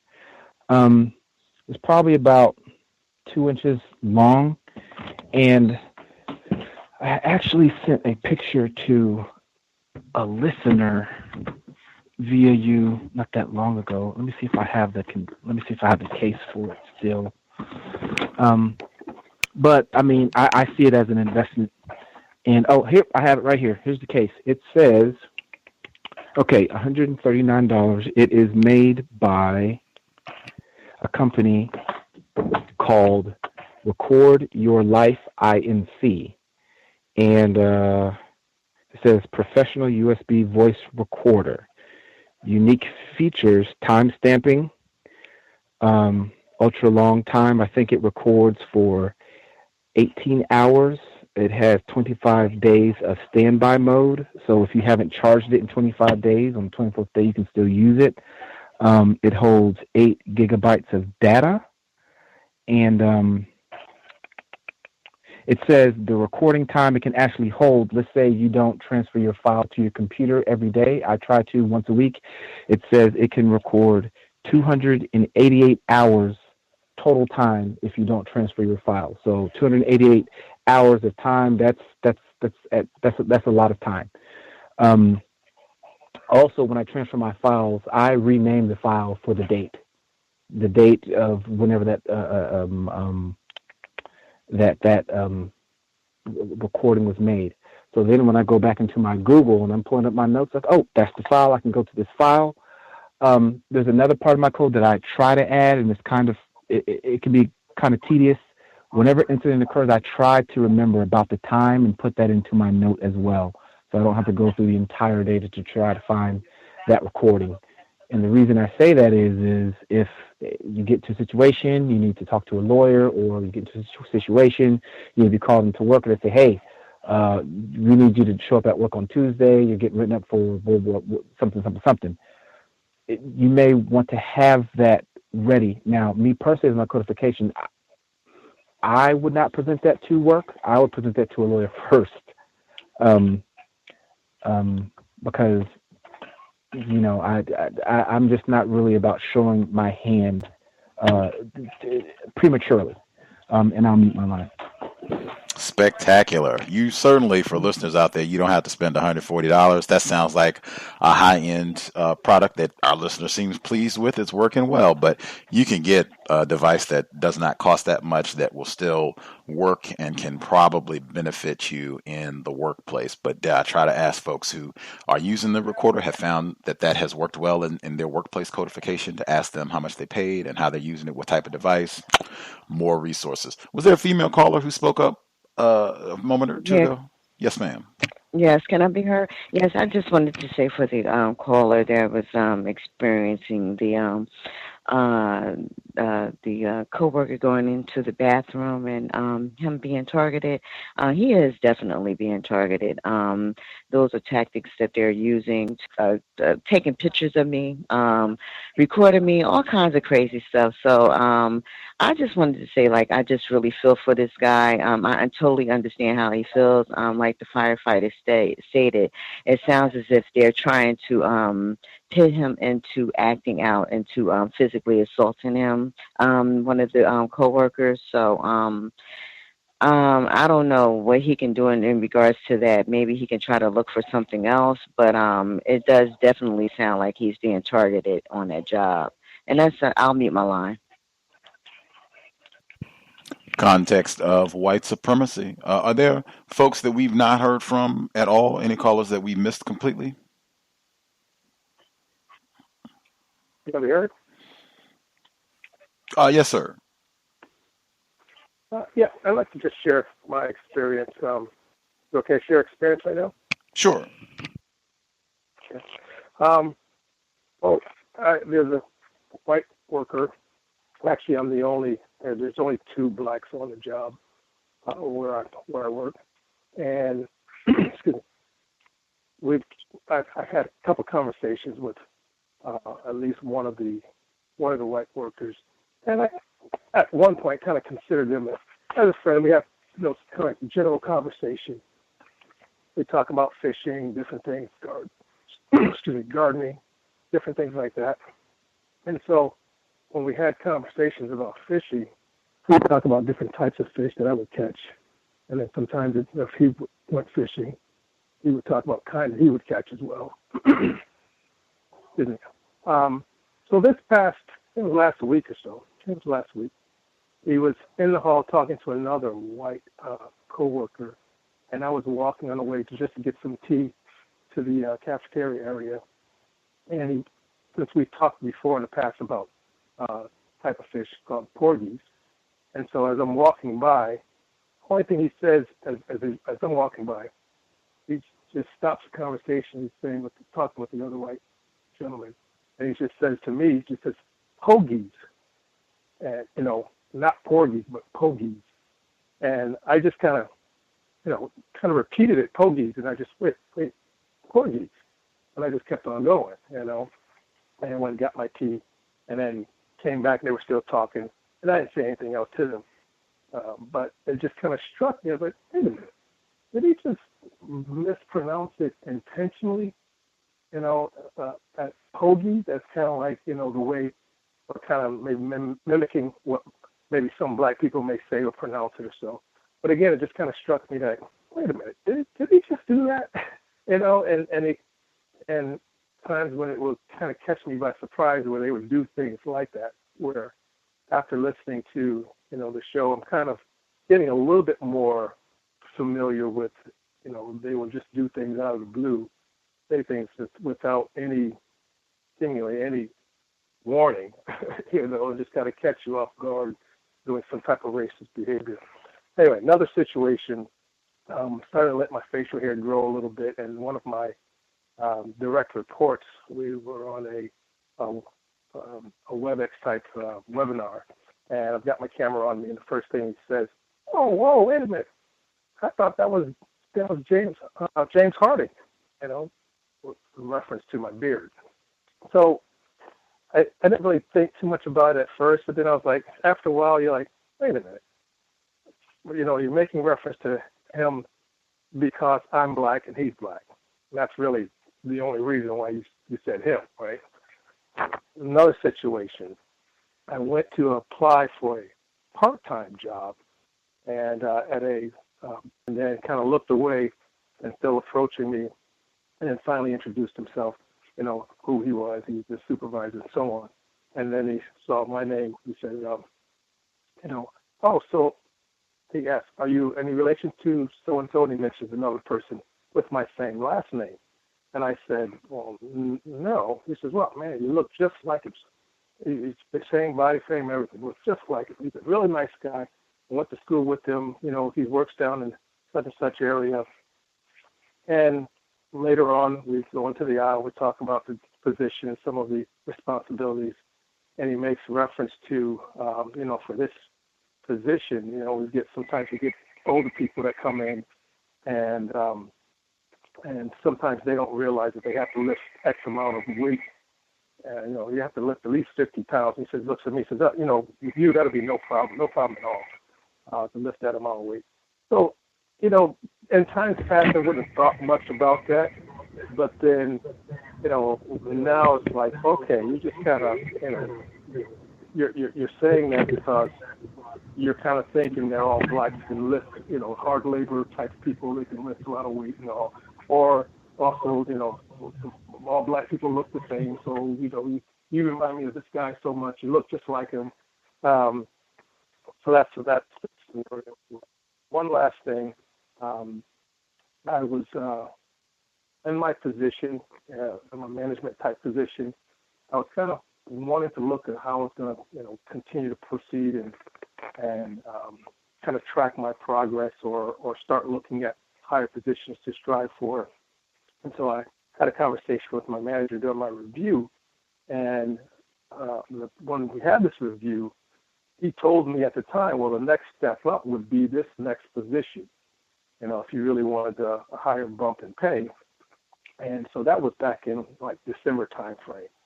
So we had another mid-year review, and so we were talking. I was asking the question, okay, so how do I get to this next step of this position?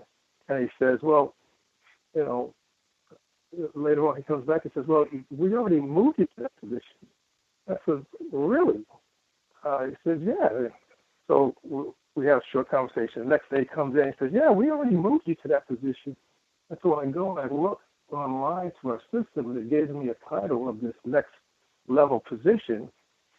And I'm saying, well, how is that I didn't know that I was at this position? There was no increase in pay. So, we kind of went back and forth. So we finally had a conversation a couple of days later with the HR director, and then come to find out that it wasn't a new position. It was a family title rather than a position title.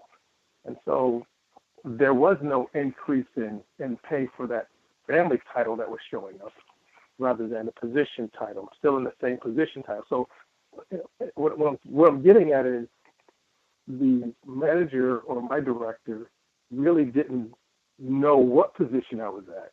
And at one point saying I'm already there, or at one point saying that this would be the next step, next conversation, oh, well, you're already there. So he really didn't know where I was at in my position. I didn't really know. And the thing that I really took away from all of that was before, as we were preparing to have the conversation with the HR department, I literally just sat down and I wrote down a whole bunch of questions. Again, this is kind of after listening to the show and kind of asking more of the company type questions, rather than just, oh, well, you're doing this to me because I'm black. No. Is this a company policy to give people titles without a bump in pay? And so those are the questions I was already kind of writing out and getting prepared before we actually had that conversation. So those are things I wanted to share. And again, with listening with the show, just kind of helped me to think through some of the questions I should ask when we have that sit-down conversation with, my boss or with the managers and with the HR department and so on. What are some of the company policy type questions? Is this common practice to give people a title without a pay raise? So that's it. I just wanted to share those things. Appreciate you for letting me share. Thanks. Thank you for sharing with us, sir. Questions, talked about that consistently, getting better at asking questions and just making time to ask questions so that you can learn more on the job. A lot of times that'll be your first and maybe only line of defense is asking quality questions, sometimes timely questions. I was just going to ask really quick, the individual that you identified as one of your white friends, do you still think of this individual as a friend? Well, I tell you what, I really at one point used to think that I had a lot of white friends there. And then after listening to the show for quite over a year now, I'm starting to rethink everything. I'm really starting to rethink and not really considering any or not considering any of them as friends. Mm-hmm. Again, because I'm just kind of seeing some of these little racist behaviors that pop up here and there. That's like, you know what? That's not the type of friends I want. Right on. I do. I think I said this when we were on the air on Tuesday. I don't use the term microaggression. No act of white supremacy racism is little. Context of white supremacy. Any folks that we missed completely? Anybody that we've not heard from at all who does have a hand up?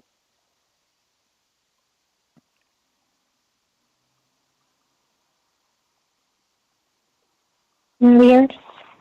Greetings, Ivy. Greetings, Gus. Greetings to all the callers on the line. I want to say to the gentleman who is being targeted at work, that I too am sorry that you have to go through what you're going through. And I agree with everyone on the line. Like they're definitely targeting you. And I believe, just like the woman who spoke previously, that they're targeting you specifically to put hands on them or someone there. And I just would ask, please don't give them what they want. It's a game to them, it seems, and that a game that they're trying to win, whether it be terminate you or put you in greater confinement, or if you're a black man, cops like to kill y'all, especially like to kill black people, period, but especially black men. And there are other ways to remedy your situation. Document everything. Report if you can. I mean, you're being harassed. You're being sexually harassed, sexually terrorized, as Gus eloquently stated. And, I agree with you that if you put hands on them, it will feel good for a moment. And those racists will take it right back from you. They will take that good feeling right back from you and give you possibly a lifetime of pain. So you may feel good in a moment and then you'll feel terrible. Probably very, very soon. And these racists, they're not worth it. They're not worth all that you stand to lose. And I believe you said that you've been there for several years, and I commend you for, just sticking it out all that time and putting up with all that. But you've come this far. Like it's like a diet. Like you have lost so much weight, but you haven't, made your goal. Don't start cheating now. So you've come this far, and you've put up with so much, and you've been so strong. Like, don't let these people, these racists, these terrorists break you down now. After all that you have been through. So just keep on doing what you're doing to withstand all of the terrorism that you're facing. And I really hope that you find some other answers as well. And I really wish you the best. And I hope that, things get better for you, or that you get another job, or and I really hope that you sue them and own that place. And I'll mute my line. Thanks, everyone. Thanks, Gus. Indeed. Anybody else that we missed completely? Anyone who has a hand up that we've not heard from at all?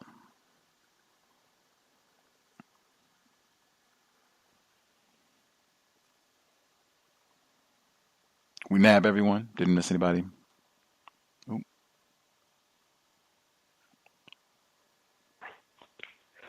Good evening. Can I be heard? Yes, sir. Yes. It's such a. I wanted to share something I heard from a non-white black female, and she just shared this with me. So she works at a military facility. There is a new white girl or white woman, young white woman, I'm saying below the age of 30, that just reported on board, and she's going to assume a position of like a supervisor. Anyway, she's been there from what the non-white black female told me, that she doesn't speak to anybody that's considered under her, or the people that she supervises. She doesn't speak or anything. And there's a non-white, non-black female that works there that she supposedly is, or she is supposed to be supervising. They've had some conflict over some things. This white woman is really trying to exert her authority. She's saying that she's trying to enforce rules that aren't. She's basically making up rules and trying to enforce them, particularly on this non-white, non-black female.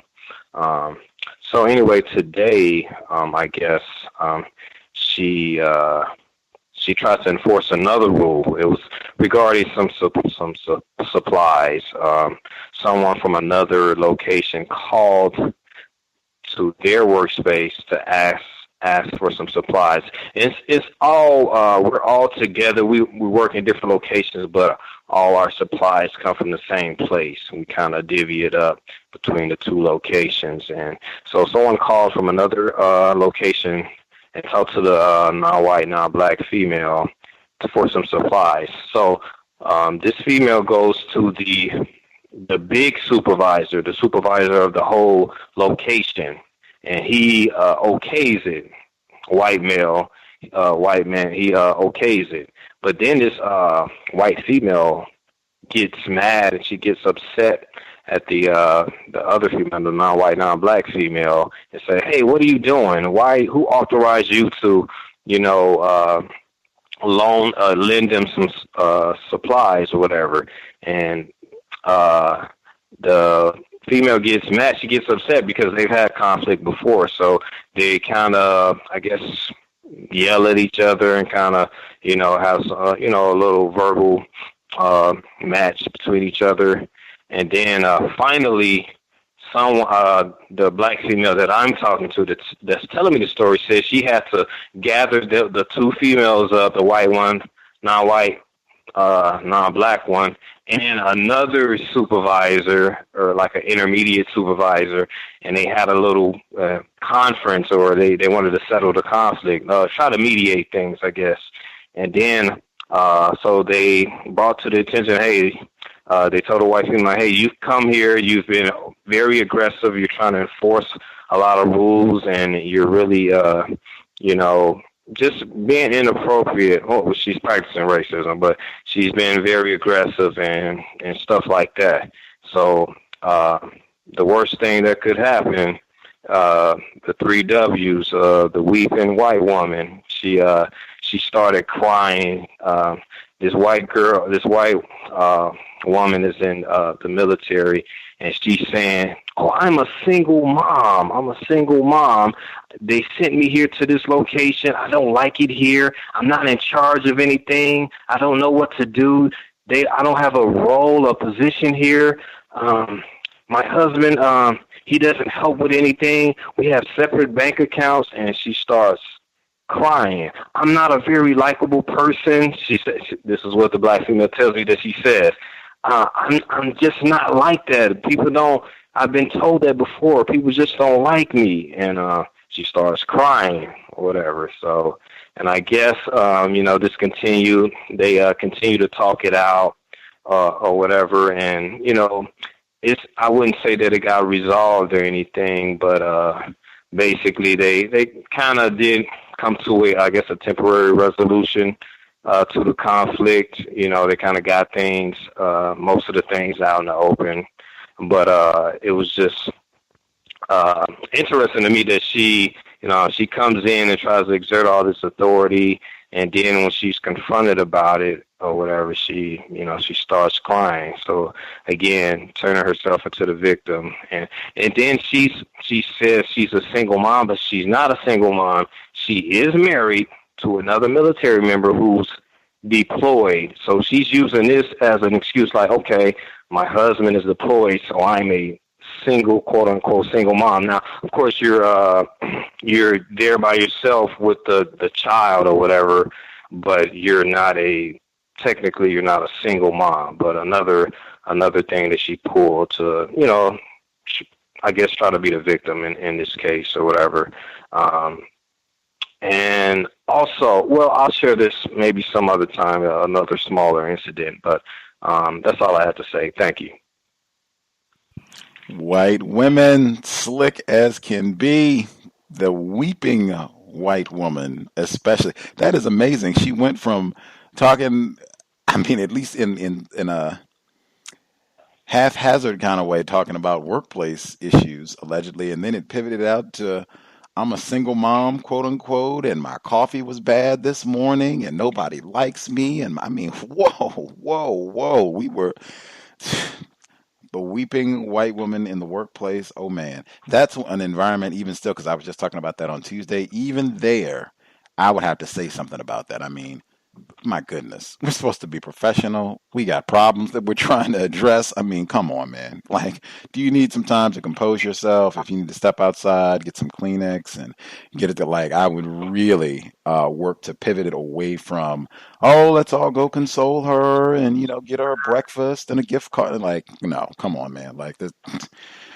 Do not allow them to pull it to the best of your ability, even in the workplace. The weeping white woman, try to intervene, because that can totally ruin everything. And she was the perpetrator in this case. And now it's...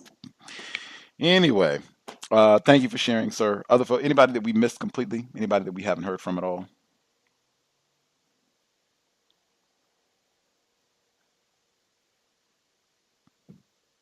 We nab everyone? Anyone we missed? We got everyone? Grand. Was there any other folks who had other comments they wanted to make sure they got in?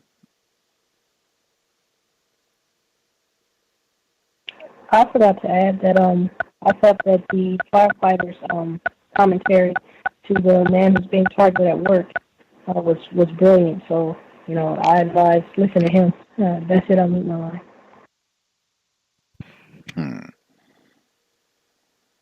Appreciate that. Absolutely. Any other folks have suggestions for what we've heard, or any other comments they wanted to make sure they got in? Man, that made me reminisce on my weeping white woman story. I don't know if you remember, Gus, but white female who wanted to mock me because I was outside smoking a cigarette at the job, and you're gonna catch cancer. And I made a complaint, and she started crying about her husband died from cancer. Same white female who said she killed a black boy. You know, yeah. So I get this. Some mail comes in, and it's from Paychecks. And you know, we do accounting, so several corporations that they do the accounting for, they get the records from Paychecks, and they usually just come addressed to the company. So one was, you know, they just come addressed to the company. I have to open them up, look at the client, and then go to the computer system to find what person is in charge of that account and then allocate it to them. That's the way it works. So when I open one, it happens to be the paychecks for the firm I work for. So I was privy to see people's salary, and it was done in a quarterly fashion. And I would just like, Gus, I would love for you to take one guess for the 3-month salary of the white woman who's terrorizing me. And this was during the busy season.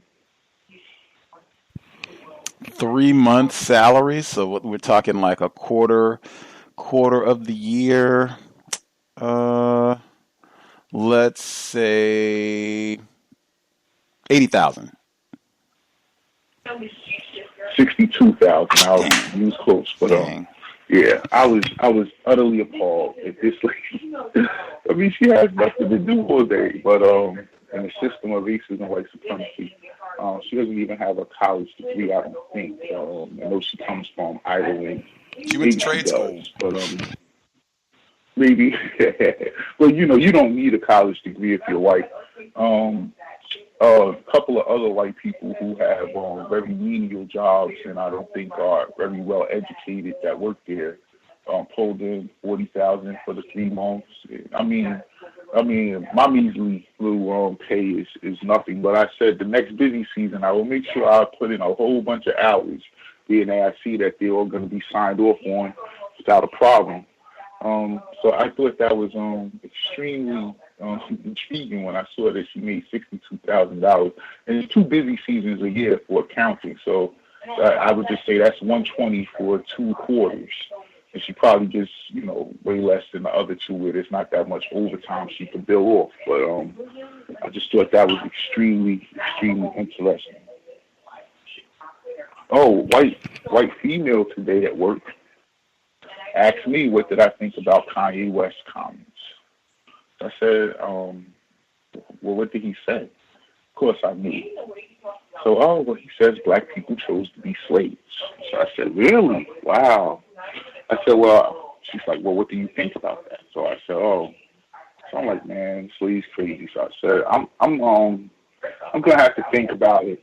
And I walked away. So come the end of the day, she comes back over to me and she asked me the same question. So at this time, I'm like, you know, I'm trying to get myself together. I'm trying to get out of there. So, you know, I said, well, I don't see nothing wrong with his comments. So she says, well, why would you say that? Da, da, da, da, da, da, da, da. I said, well, I mean, the alternative would have been death. And some people did choose that over slavery. So, you know, in some respect, he's right. You know, some people chose to deal with the consequences that would come as a result of, you know, not being a slave. So she says, oh, okay. And then she walked away. So I thought that was interesting. Myself as well. Sounds like she wanted you to be upset. So that's why I said a lot of times with this, you know, they'll put you don't even see David Sheriff Clark anymore. I guess they don't even put him on TV anymore. I guess his time is done. But they'll do that. They'll just do things to agitate you. That comes up in a lot of different ways, and just to bring that up so that you can fuss and talk bad about another victim of racism. But it sounds like she wanted it to be a good old session where you could talk about that no good nigger, Kanye West, and say a few bad things about him, but not another part of the workplace code. I don't care who the non-white person is. I don't care how much I dislike them. I am not going to talk bad about them in front of whites on the job. If I need to call them a coon, wait till you get at home and do that. Did we miss? I think we got any other folks that have comments they wanted to make sure they got in? Comment, question? Yes, I had a question. Yes, ma'am. Well, first I wanted to say what Thomas in New York just said. I think it was brilliant. I think that's a great response. I'm gonna have to use that. Some racists try to get me to denigrate Mr. West. But my question was, what's up with this guest? This yoga guest, and if she tries to reschedule again, are you gonna accommodate her? I'll have to see for next week. She rescheduled. We were supposed to be on yesterday, and she has to reschedule the time from before. I had to reschedule because of the white woman kicked me at the yoga class and all of the chaos from that. So she has to reschedule one from yesterday. She asked one time from yesterday. If it happens again next week and all that, then yes, that would be definitely an issue. Oh, okay. Thank you. Mm-hmm. Can I be heard? Yes, sir. Thank you very much, sir. Greetings to Gus, the host, the listeners and callers. I have about 4 observations. The first one is there was a white woman on the job about 4 months ago, suffered, and I think it's called an aneurysm. And she was out for at least about a good month and a half. And apparently, I guess it turns out that she is going to have to retire. She was forced in retirement. So her vacancy has been filled, or, they hired a new person. So the thing with that is the black female that I usually speak to about workplace racism, this white woman is in the same department as her. And apparently this person, because I seen her earlier this week, and she was in the human resources area filling out paperwork. And, I guess when it comes to aneurysms and things like that, people can have a memory issue. So she recognized me. She spoke to me, I spoke back, and I had went on about my business. But this person is, I think the white woman who is in HR is trying to get her some kind of benefits of some sort. And she has been going around asking, what does this person do? Like, what did her job entail? Okay. Like, what type of things did she do on the job? Like, she had no idea. So I'm assuming she's gathering this kind of information so she can accumulate monetary benefits for this person. And just the way that it was communicated to me, that it seems like it is illegal. But white people will find a way to support and accommodate the needs of another white person. The second observation is there was a conversation I overheard. I was delivering an envelope to a lady that's in the cashiering area, and as I was approaching the office,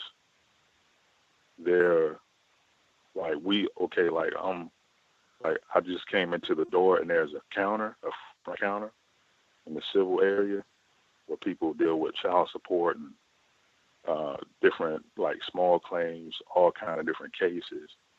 And the parents or the customers, sometimes they'll have children, and they will, the clerks, sometimes they will, I guess, ask to hold the babies or whatnot. They've been doing this for years. And this, one of the ladies from the front counter was a white person, a white female. She came down the stairs. She was holding a black baby. A white male was sitting down, and he says, "You have another black baby again? You got that black baby again?" And I couldn't remember what her response was. And I think she said, "Shut up," or something like that, or "Be quiet," or whatever, in a joking fashion. And he was saying, well, you know, that baby ain't yours. And there's a new black person, black female, who just started last week, and she's sitting right by this guy. And this is the same person who I was sharing that they added an extension to his desk to stick out very far. So he's got an assistant supervisor position. So he made those comments. And I thought about, Dr. Welsing, genetic annihilation. You see a white woman holding a baby with melanin, he in fear of, genetic annihilation. And ultimately it was an act of white supremacy just by him saying that. And the black lady, she said something about, well, we need unity or something. And I just think that she was confused, so I just kept on walking. The third observation was I had a customer call me back to get a refund because when I had charged his account or his card, the machine or the program that we use has been having major glitches and bugs. So it charged his account twice for like $11.39. And back on April 25th, he said it charged them again $11.39. So we already had to refund this guy, and this is a black male. Okay. We refunded him $11, but not 39 cents. And then it happened to him again. So the people were saying, well, he might be making this up. But he got to call his bank. But it turned out that this was our fault, or pretty much the vendor who helps facilitate the payments. So the racism in this is, when I reported it to my supervisor, she emailed him back because I gave her his contact information, phone number, email, and she comes back walking fast through my desk saying that he has sweared at her or something like that, or cursed her out. And I was like, well, what did he say? He said something about, well, y'all are going to give me back my DAMN money, my damn money. So she said she was going to tell the lady who I guess they're supposed to report to when it comes to customers that they perceive as being unruly. And now when she came back, she says that, well, blank, the lady that she came from, says, well, if he wants that 39 cents, because they refunded his money again. They refunded the $11 again. So that was our fault once again. But he wanted the 39 cents too, because rightfully so, that's his money. She says, well, if he wants the 39 cents, well, he can just come here and get it. And she says that he can come get it and I can give it to him from out of my pocket. So I said, I felt that's unprofessional and condescending. And, she kind of froze up and became like somewhat apologetic.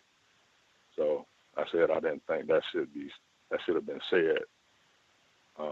And the last report is there was an article about like the judges and like how they set the different sentences between white people and black people. And I can just read just a portion of the article. It says, one of the judges, last name Monaco, it says he added that judges use their own discretion, that's that buzzword, in setting bond based on statutory factors. And it says, let's see, this person named Sean Thomas, a 20-year veteran, he says it really is the inconsistency of it all. The judges do what they want. Thomas said, with African Americans, they go in front of a judge and 9 times out of 10, they're going to get a bond, and they're going to get a big bond. You can see it every day on the booking end logs. All of the white people get recalled, and all of the black people be bonds. So that was a portion of the article about the disparities and how black people are getting arrested and getting records, and the white people aren't really in comparison. And that's the only thing that I have to share right now. And thank you for allowing me to speak. Appreciate that, caller in Florida. Almost like I know what I'm doing, and all of this might be planned some days. Discretion. And as if all of that just happens miraculously all over the world, and white people are ignorant about racism. I great black self-respect, the suspected race soldier, the phone incident. That happens all that. I was thinking about that where I got kicked at the yoga studio. It happens all the time. Black people get violated, sometimes repeatedly. This victim here, repeatedly charging his card and taking money that's not theirs, repeatedly doing this. He gets upset about it. It's, oh my gosh, this nigga, give him his $11. He comes back up, I'll give him his 39 cents. I'm like, dang, y'all done violated him repeatedly, and he's upset about this, rightfully so. It's, no good, nigga. I'm going to report him to, the folks who, I didn't even know they have someone you can report unruly clients to. Everyone should go to the courthouse. All kinds of lessons about the system of racism, white supremacy. And I've seen that the first anecdote that he was talking about where they're going around trying to get benefits or passing the can around for coins for donations for this white woman who had an aneurysm or whatever. I've seen that where they will break. I think you even said that it was against the rules, what they're doing. I've seen that consistently where they will do that sort of thing for whites. They will bend over backwards, as they say, to help them out and whatever they need to do. If we can share hours, if it's a black person, like, I don't. In fact, I think someone had shared before. It was a black person that was having medical issues, and they were trying to share hours, and the whites got all into the policy. Or I don't know if that's feasible. I don't know, and they discouraged people from doing it. I think people were going to share the hours at first with the black person, but then they went around and like, I don't know, that's going to be a tax issue. And then people, relented. They didn't want to do it. So she didn't get the assistance. I mean, whatever discretion, whatever they want to do. And the main thing that they want to do if they're classified as white is practice white supremacy racism. Any other folks? Appreciate that call in Florida. Any other folks that had comments they wanted to make sure they got in? Anybody that we missed?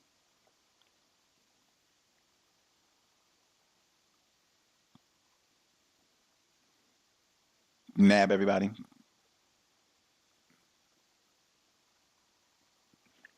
Grant, we will be here tomorrow, Friday evening, Invisible Man, Part 1, in my top 5. If folks are looking for reading material, Ralph Ellison, one of my all-time favorites. We talked about it on the program regularly. I think Dr. Martin Kevorkian mentions it about every time he comes on the program because he mentioned it in his book as well.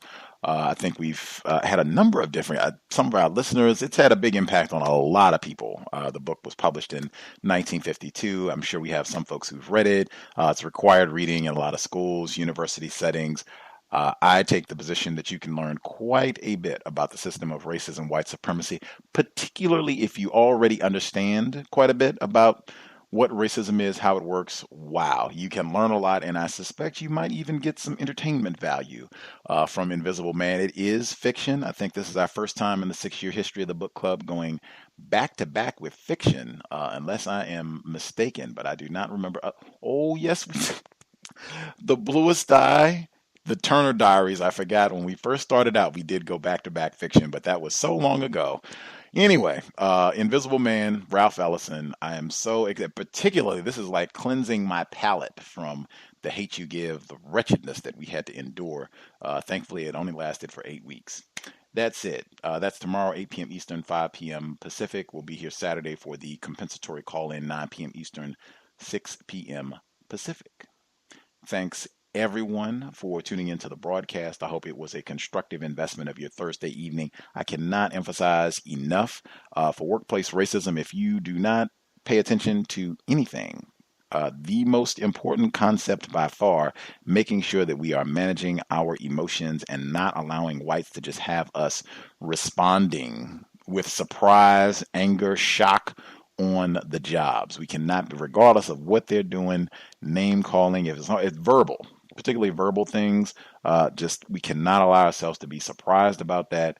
Really be thinking about that in advance so we can respond with maximum codification. If you really want to stick it to racist, being codified is the best way. I guarantee you're responding emotionally with anger, regardless of what it is. Even if you bop them upside the head, they got a response for that. And their response is generally spectacular in their favor. They already know how to handle emotional niggers. They got that. That's textbook. Even the most 10-year-old whites, they know how to deal with emotional nigger pretty well.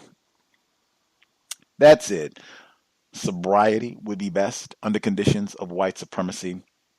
I think under conditions of war, which is being waged against us, it definitely would behoove us to keep that in mind constantly, and to make sure that our brain computers are functioning at maximum efficiency. We do not need anything that is going to impair our thinking, our ability to practice logic. Lots of evidence that racists, they have terrorized a lot of non-white people who were intoxicated, couldn't think clearly. They have made a lot of progress with their narcotics.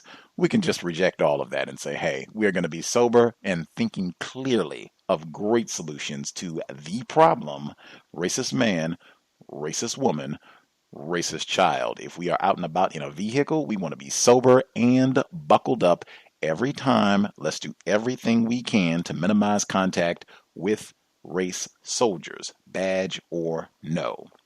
That said, Creator, we ask that you help us remain patient with other black people, victims of white supremacy. We ask that you help us remain patient with ourselves.